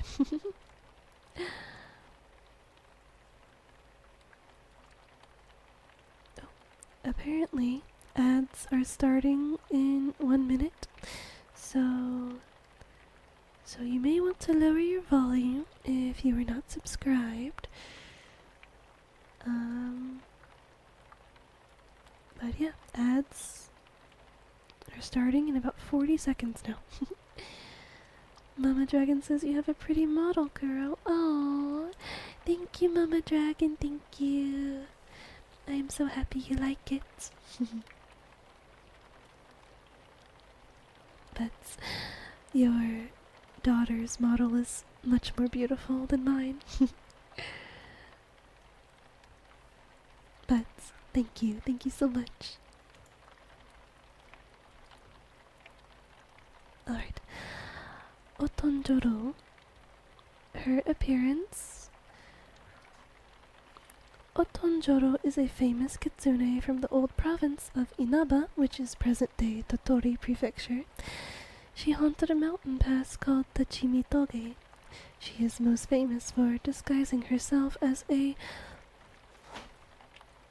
prostitute named Otomi and bewitching men crossing through the mountains, and for her ability to escape capture over and over. Her name Otomi Joro was shortened over time into the nickname Otonjoro.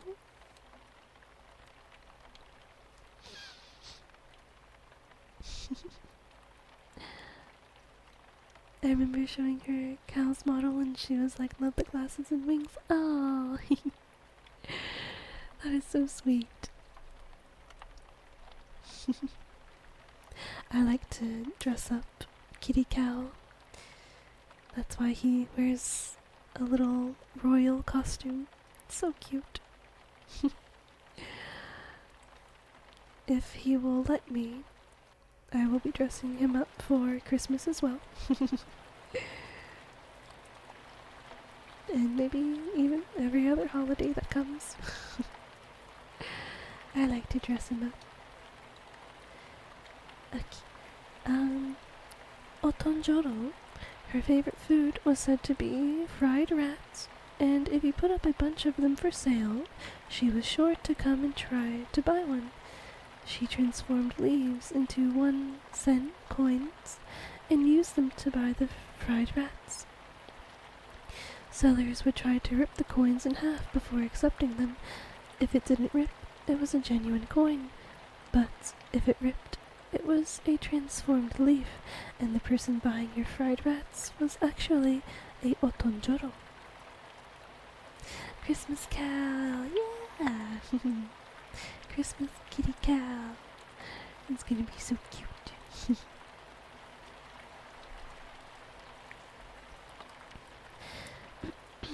A number of famous kitsune come from this region. Together they are known as the Inaba 5 Kitsune. In addition to Ontonjoro, the other 4 are her husband, Keizobo, Shoroshoro Kitsune, Onashi Kitsune, and Onji no Kitsune. Legends. One night, a merchant was traveling through the Tachime Pass on his way to the castle. On the road up ahead, he spotted a young woman wearing a kerchief. The merchant thought to himself that she must be the wicked Otonjoro, out hunting for men. The woman called out to the merchant, "Oh, merchant, would you take me to a nearby village and help me find someone who would take me as a bride?" He decided to trick her before she could trick him. He could take her to his friend Jubei's house, and together they would capture her and make her suffer. He put on his best poker face and told her to come with him. He led her to Jubei's house, only to discover it was already decorated in preparation to receive a bride. It was quite late at night, but Jubei's servants welcomed him inside and treated him with the greatest hospitality. They offered him a nice hot bath, which sounded just wonderful to the road-weary merchant. He soaked in the hot bath for some time, and eventually the sky began to lighten as dawn approached. The village's farmers awoke with the dawn and headed out into the fields. They called out, "Look over there! That merchant must have been bewitched by Otonjoro. He's washing himself in the dung pots." Oh my god, that is crazy, but so funny. The merchant suddenly found himself sitting unclothed in a dung tank in the middle of a field, rubbing fertilizer into his face, surrounded by laughing farmers. The whole night had been an illusion. Another legend tells of a village headman who could no longer contain his anger at Otonjoro's constant mischief. He called all the villagers together and promised to greatly reward anyone who would exterminate the kitsune. A pair of braggadocious young men volunteered to take her down. The men ventured into the mountains to look for Otonjoro. Soon they reached the Chimitoge, where they spied a fox walking along a small river up ahead of them. They watched as the creature rubbed river mud all over its body and transformed into a young woman.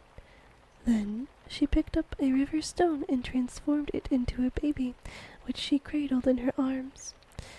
The two men followed her all the way to a small mountain hovel, which she entered. Peering into the hovel, the young men saw an old man and an old woman gleefully cradling the stone baby. They burst inside and told the elderly couple that the baby was a stone, and that they had been bewitched by a kitsune. But no matter how much they explained, the old couple would not hear it. They kept insisting that the baby was their own grandchild. The young men had enough. To prove the baby was just an illusion, they snatched it up from the elderly couple and dropped it into a boiling pot. The baby screamed and died and did not turn back into a rock. The young men were horrified. The elderly couple were furious. They overpowered the shocked young men and tied them up, then called for someone to fetch the town magistrate to come arrest them. A passing priest heard them and said that he had a better idea. They should give the two criminals to his temple, and he would ensure they spend the rest of their lives praying for the soul of the dead grandchild. Dang, I know, right? What the heck? What? The elderly couple agreed. The young men shaved their heads and traveled into the mountains to join the priest's temple to pray for the soul of the baby they had killed. Some time passed, and people back in the village began to worry about the fate of the two strong young men.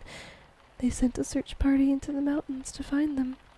Near Tachimitoge, by a small river, they discovered the two young men sitting in river mud. Their heads were shaved, and they were reciting the name of Buddha over and over while striking a river rock.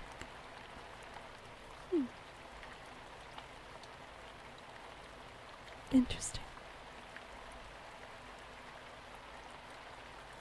Okay, I think the last one is Keizobo. Keizobo. Honestly, it does hurt. Yeah. I agree. Although they were tricked, I do feel bad for them that they were tricked. But, yeah.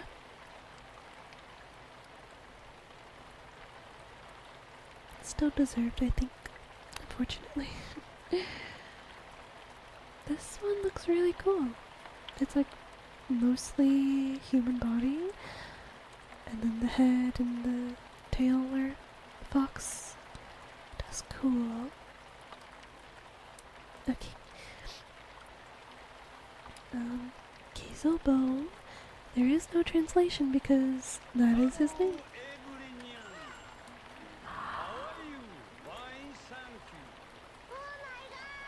Oh my god. I need to move. Oh, not myself. Not myself.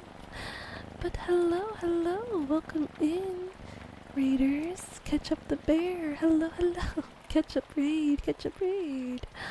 Welcome in. Welcome in. Oh my goodness. Thank you so much for the follow. Thank you. I'm gonna drop you a follow right now. Thank you so much. How was your stream? Let me read this. Let me read. Catch Up the Bear is a cozy VTuber who loves ASMR and drawing. Aww. They enjoy gaming too, with adventures in Signalis and The Walking Dead. I love The Walking Dead. Oh my gosh. Don't miss their comfy rambles and fuzzy sounds. Ah, you sound so amazing and awesome. Thank you so much for the raid and for trusting me with your community. We are reading about yokai. It may be a little bit spooky, so if that's not your thing, please don't feel like you have to stick around. I'm honestly probably going to only go for another 30 minutes. But yeah, thank you all so much. Oh, thank you for the treat, Cecil. Hello, hello. Oh, and the headpads, thank you. Thank you so much. Hi, hi. Stream was good. You did some ASMR tonight. Lovely, lovely. I am absolutely going to check out your channel after stream. You were an hour late to stream tonight. Oh, that's okay. I think the past 2 nights I've also been an hour late, so it's okay. It's fine. Absolutely no worries there. You finished season 1 of Telltale's Walking Dead game on Monday. Oh my goodness. Are you going to continue playing? I need to stop by your stream so I can watch that. That sounds so fun. You're welcome, you're welcome. Oh my gosh, Cecil. When are you gonna get that rematch? Oh my goodness. Oh lord, oh lord. The WWE craziness. Goodness. But again, thank you so much for the raid. Welcome in, raiders. My name is Kuro. I mainly do ASMR, but well, I say mainly, but recently I've been playing a lot more games, specifically spooky games this month. So if you're into anything of that, then I hope that you will stick around, possibly. Your voice is super cozy. Thank you so much. That is so kind of you to say. I'm sure yours is super cozy as well. But yes, absolutely, I will be checking out your channel after stream, and if you need to do any after stream self-care, I absolutely understand. Maybe drink some water, get a snack, or maybe stretch a bit. I'm not sure what time it is for you, but for me, it is midnight, actually. And that's why I'll be ending soon. So if it is also nighttime for you, I absolutely don't mind if you need to go get ready for bed or anything else. Yeah, I really appreciate you being here and for trusting me with your community. People tell me it is. Oh, that is so good. That is so good. I believe it. 10 p.m. Oh, so you're 2 hours behind me. Sorry to raid and run. I gotta get a snack and get to bed. Gotta get up early in the morning. I absolutely understand. I absolutely do. Please enjoy the rest of your night. Have a yummy snack and rest well and have a great, lovely day tomorrow. Good night. Good night.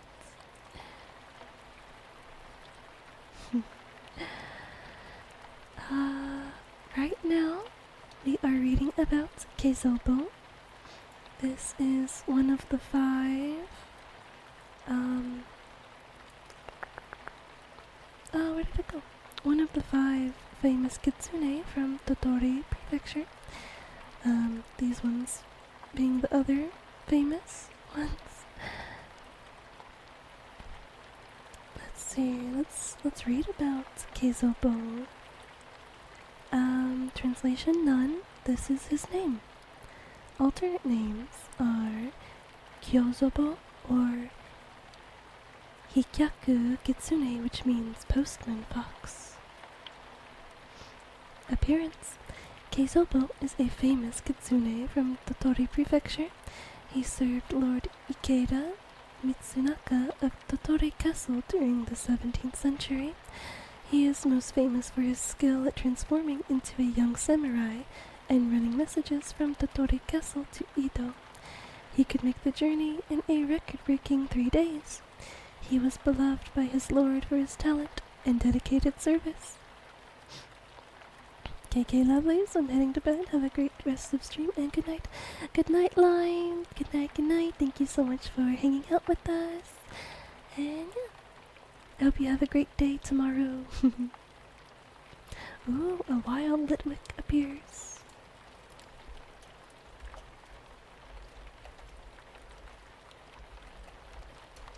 I'm gonna try my luck with that one. Litwick is very cute. Okay. There we are.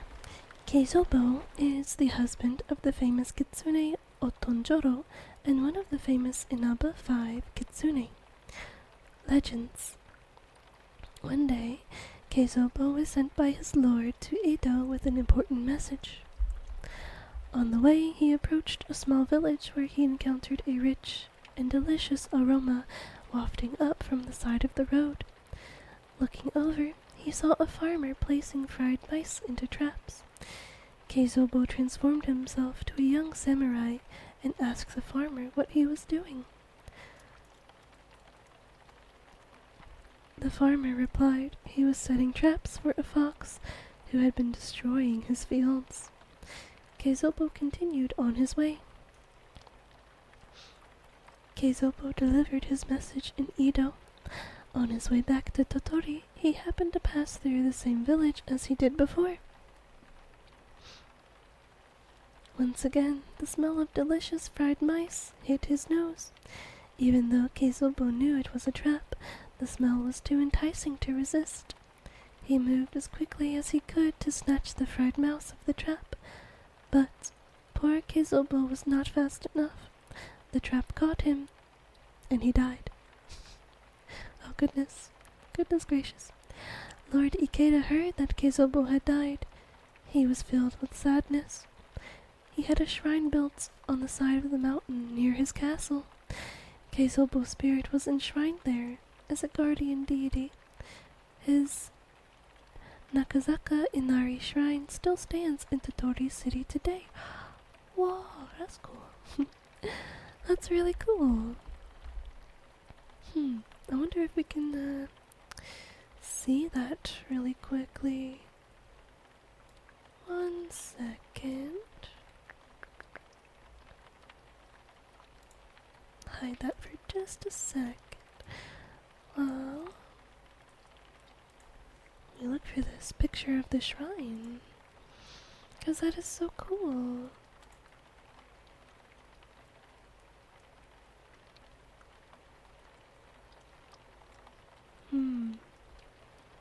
Nakazaka Inari Shrine. I'm actually not seeing anything of that. I wonder how true that information is. Well, unfortunately, I don't see anything. In Tottori City. Maybe I should include that in the search.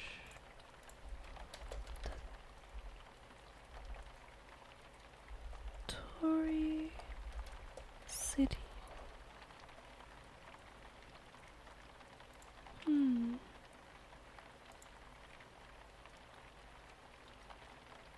Not sure. Still no results. Oh well.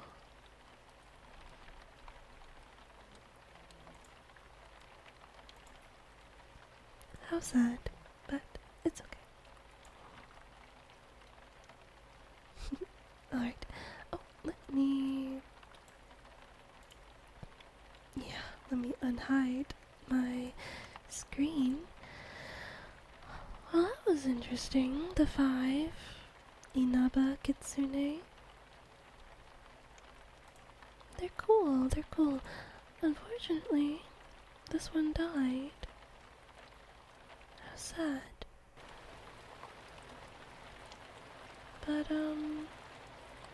yeah. Alright, let's move on from the sadness of that one. And, let's see which random yokai is next.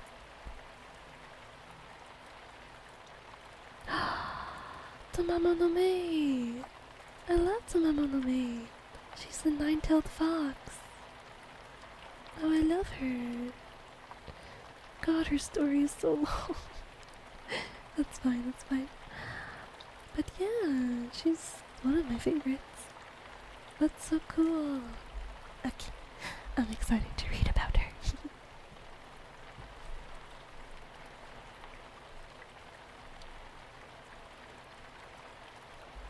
Okay. Sorry, I was fixing my posture. Okay. Tamamo no Mei. Translation: a nickname literally meaning Lady Duckweed. Appearance: Tamamo no Mei is one of the most famous kitsune in Japanese mythology. A nine-tailed magical fox, she is also one of the most powerful yokai that has ever lived.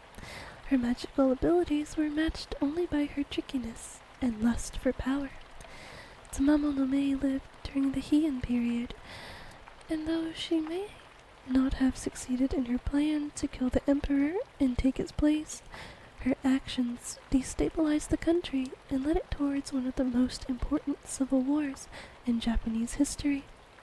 For that reason, Tamamo no Mei is considered one of the Nippon Sandai Aku Tokai, or the three terrible yokai of Japan. She's so cool. Okay. Origin. Tamamo no Mei appears in numerous texts and has been a popular subject throughout Japanese history. Her story is portrayed in literature, no, kabuki, bunraku, and other forms of art. There are several variations on her story. Legends. Tamamo no Mei was born some 3,500 years ago in what is now China. Her early life is a mystery, but she eventually became a powerful sorceress. After hundreds of more years, she became a white-faced, golden-furred Kyubi no Kitsune, which is a nine-tailed fox with supreme magical power. In addition, she was an expert at manipulation. She used her charms and wit to advance her standing and influence world affairs. During the Shang Dynasty, Tamamo no Mei was known as Daji. She disguised herself as a beautiful woman and became the favorite concubine of King Zhou of Zheng. Daji was a model of human depravity. She held, spicy parties in the palace gardens. Her fondness for watching and inventing new forms of torture are legendary. Daji eventually brought about the fall of the entire Shang dynasty. She managed to escape execution and fled to Magadha Kingdom in India in the year 1046 BCE.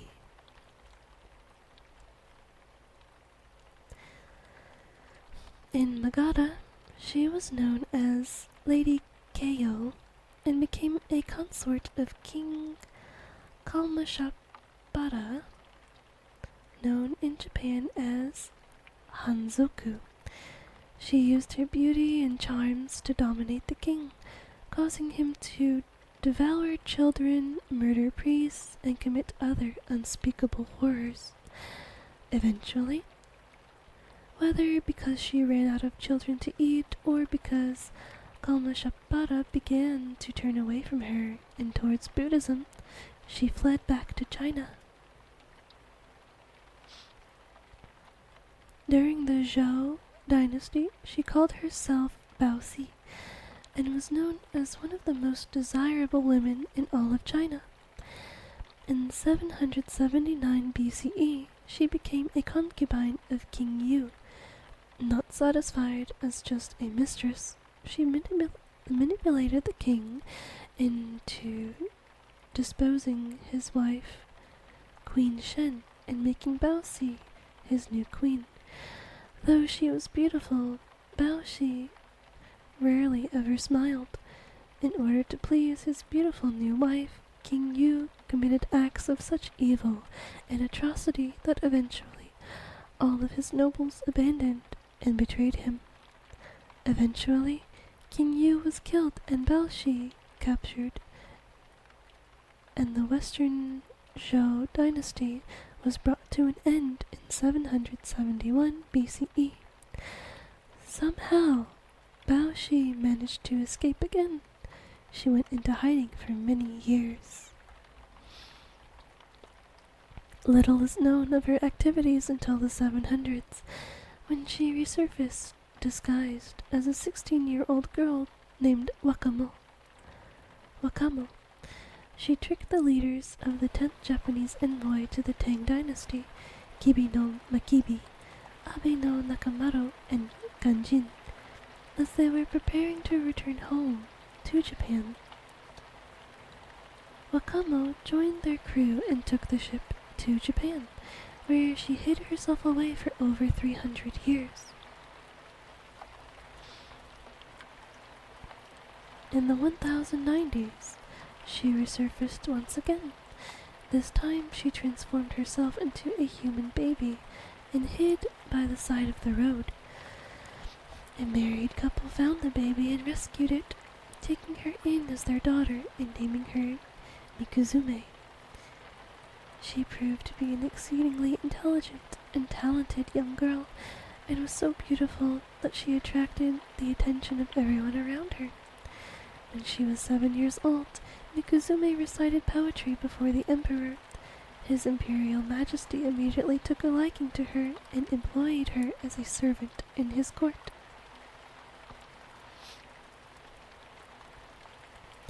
Mikuzume excelled at court, absorbing knowledge like a sponge. There was no question she could not answer, whether it was about music, history, astronomy, religion, or Chinese classics. Her clothes were always clean and unwrinkled. She always smelled pleasant. Mikuzume had the most beautiful face in all of Japan, and everyone who saw her loved her. During the summer of her 18th year, a poetry and instrument recital was held in Mikuzume's honor. During the recital, an unexpected storm fell upon the palace.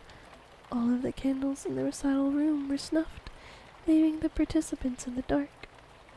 Suddenly, a bright light emanated from Mikuzume's body, illuminating the room. Everybody at court was so impressed by her genius and declared that she must have an exceedingly good and holy previous life. She was given the name Tamamo no Mei. Emperor Toba, already exceedingly fond of her, made her his consort. Almost immediately after she became the emperor's consort, the emperor fell deathly ill. None of the court physicians could determine the cause, and so the onmyoji Abe no Yasunari was called in. Abe no Yasunari read the emperor's fortune and divined that he was marked by a bad omen. After that, the highest priests and monks were summoned to the palace to pray for the emperor's help. The best prayers of the highest priests had no effect, however. The emperor continued to grow worse. Abe no Yasunari was summoned again to read the emperor's fortune. This time, to his horror, the onmyoji discovered that the emperor's beloved Tamamo no Mei was the cause of his illness. She was a kitsune in disguise, and was shortening the emperor's lifespan in order to take over as ruler of Japan. Emperor Toba was reluctant to believe the diviner's words, but agreed to test Tamamo no Mei, just to be sure. To save the emperor's life, Abe no Yasunari prepared the Taizan Fuku no Sai, the most secret and most powerful spell known to Onmyodo. Tamamo no Mei was ordered to perform part of the ritual. They reasoned that an evil spirit would not be able to participate in such a holy ritual. Though she was reluctant to participate, the emperor's ministers persuaded her. They told her that it would increase her standing and admiration among the court. She had little choice but to accept. It's so crazy that a wild ninetail appears right now. Oh my gosh.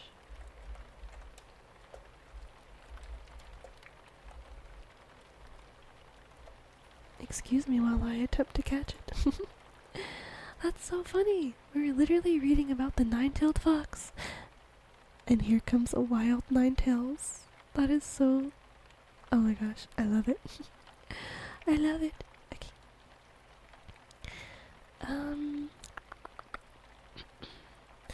When the ritual was performed, Tamamo no Mei dressed even more beautifully than normal. She recited the holy words as expected and played her part extremely well.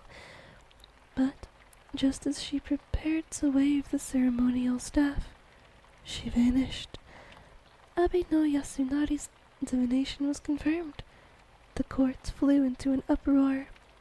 Soon after, word arrived that women and children were disappearing near Nasuno in Shimotsuke province. The court sorcerers determined that Tamamo no Mei was the cause, and it was decided that she must be destroyed once and for all. I caught the nine tails, yay! Yippee!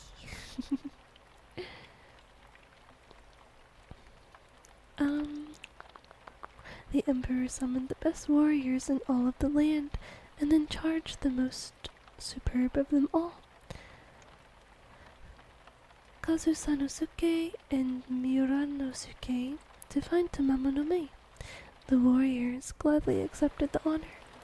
They purified themselves and set out with an army of 80,000 men to slay the nine-tailed kitsune. Upon reaching Nasuno, the army quickly found the kitsune. The warriors chased her for days and days, but the fox used her magical powers and outsmarted them time and time again, easily escaping. The army grew weary and frustration set in. It seemed that nothing they did was working. However, Kazusanosuke and Miuranosuke would not accept the shame of defeat and vowed to press on. They practiced harder, honing their tactics, and eventually picked up the kitsune's trail. One night, Miuranosuke had a prophetic dream. A beautiful young girl appeared before him, crying. She begged, "Tomorrow, I will lose my life to you. Please save me." Miuranosuke adamantly refused, and upon waking, the warriors set out again to find Tamamo no Mei. Sure enough, the next day they caught her. Miuranosuke fired 2 arrows, one through the fox's flank and one through its neck. Kazusanosuke swung his blade. It was over, just as the dream had said. However, Tamamo no Mei's evil did not end with her death. 1 year after she died, Emperor Konoe died, heirless. The following year, her lover and former Emperor Toba died as well. A succession crisis ignited between forces loyal to Emperor Go-Shirakawa and forces loyal to former Emperor Sutoku.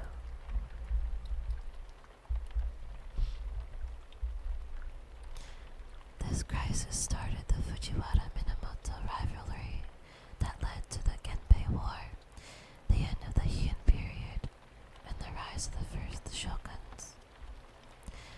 As if that were not enough, Tamamo no Mei's spirit haunted a massive boulder which killed every living thing that touched it.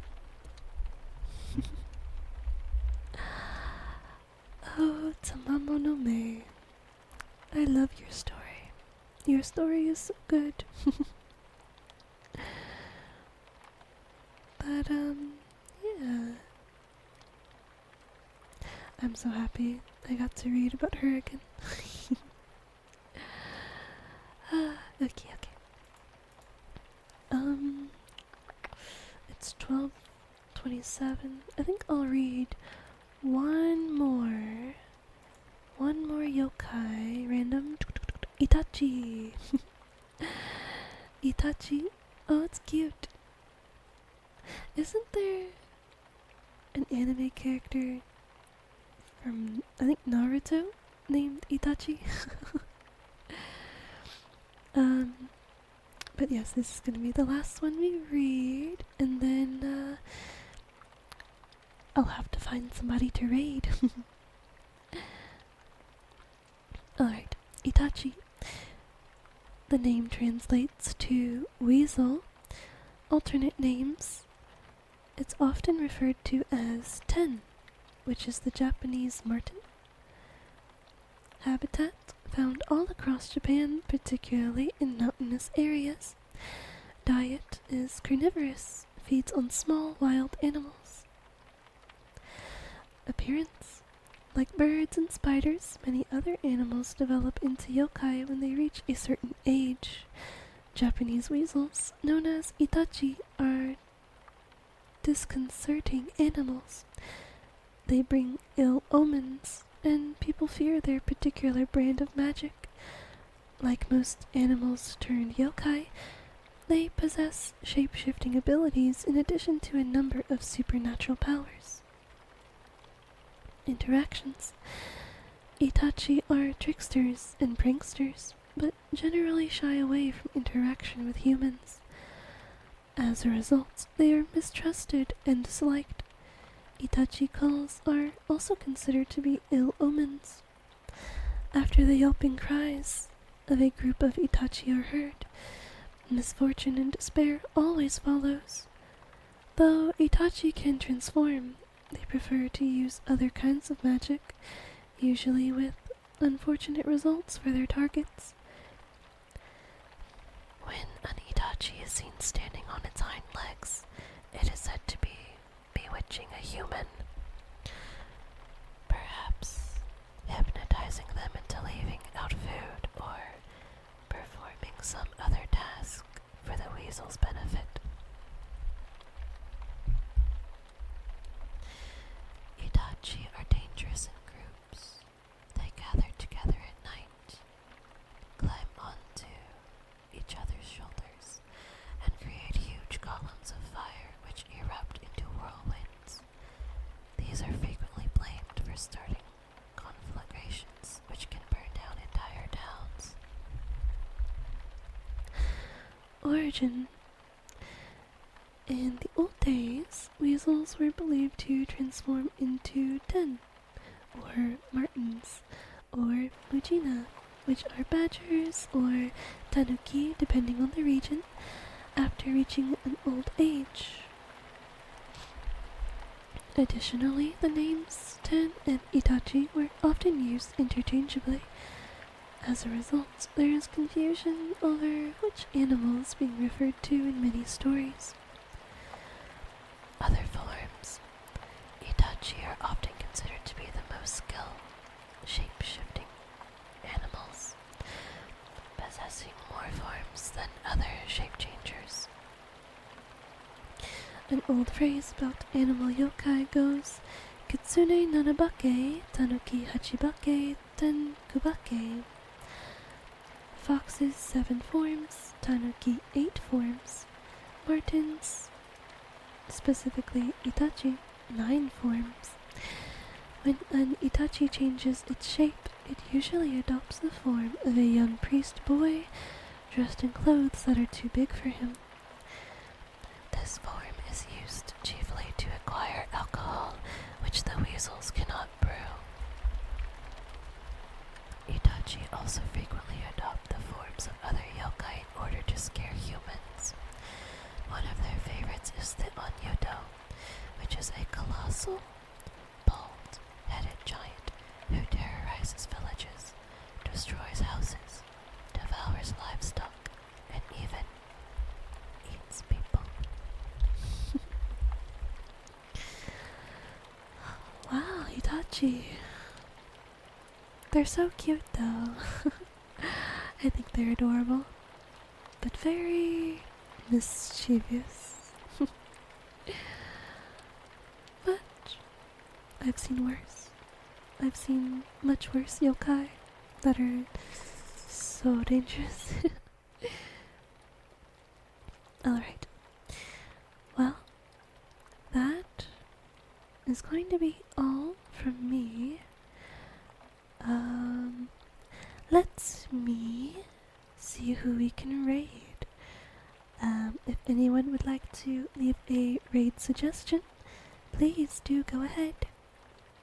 And I will take a little look-see. Otherwise, let me see who's live.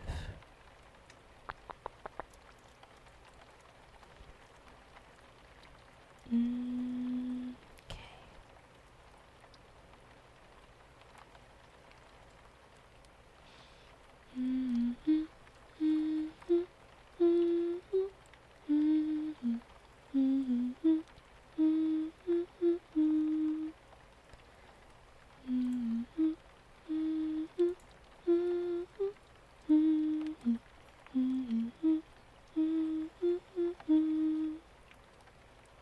Okay, I think that we are going to raid Kitty Be Silly, if it will let me do it this time. It's been a while since I raided her, so let's go show her lots of love and support. Thank you all so much for hanging out with me tonight. Thank you so much for chatting or lurking. I appreciate you all so much. And yeah, I hope you all have a lovely rest of your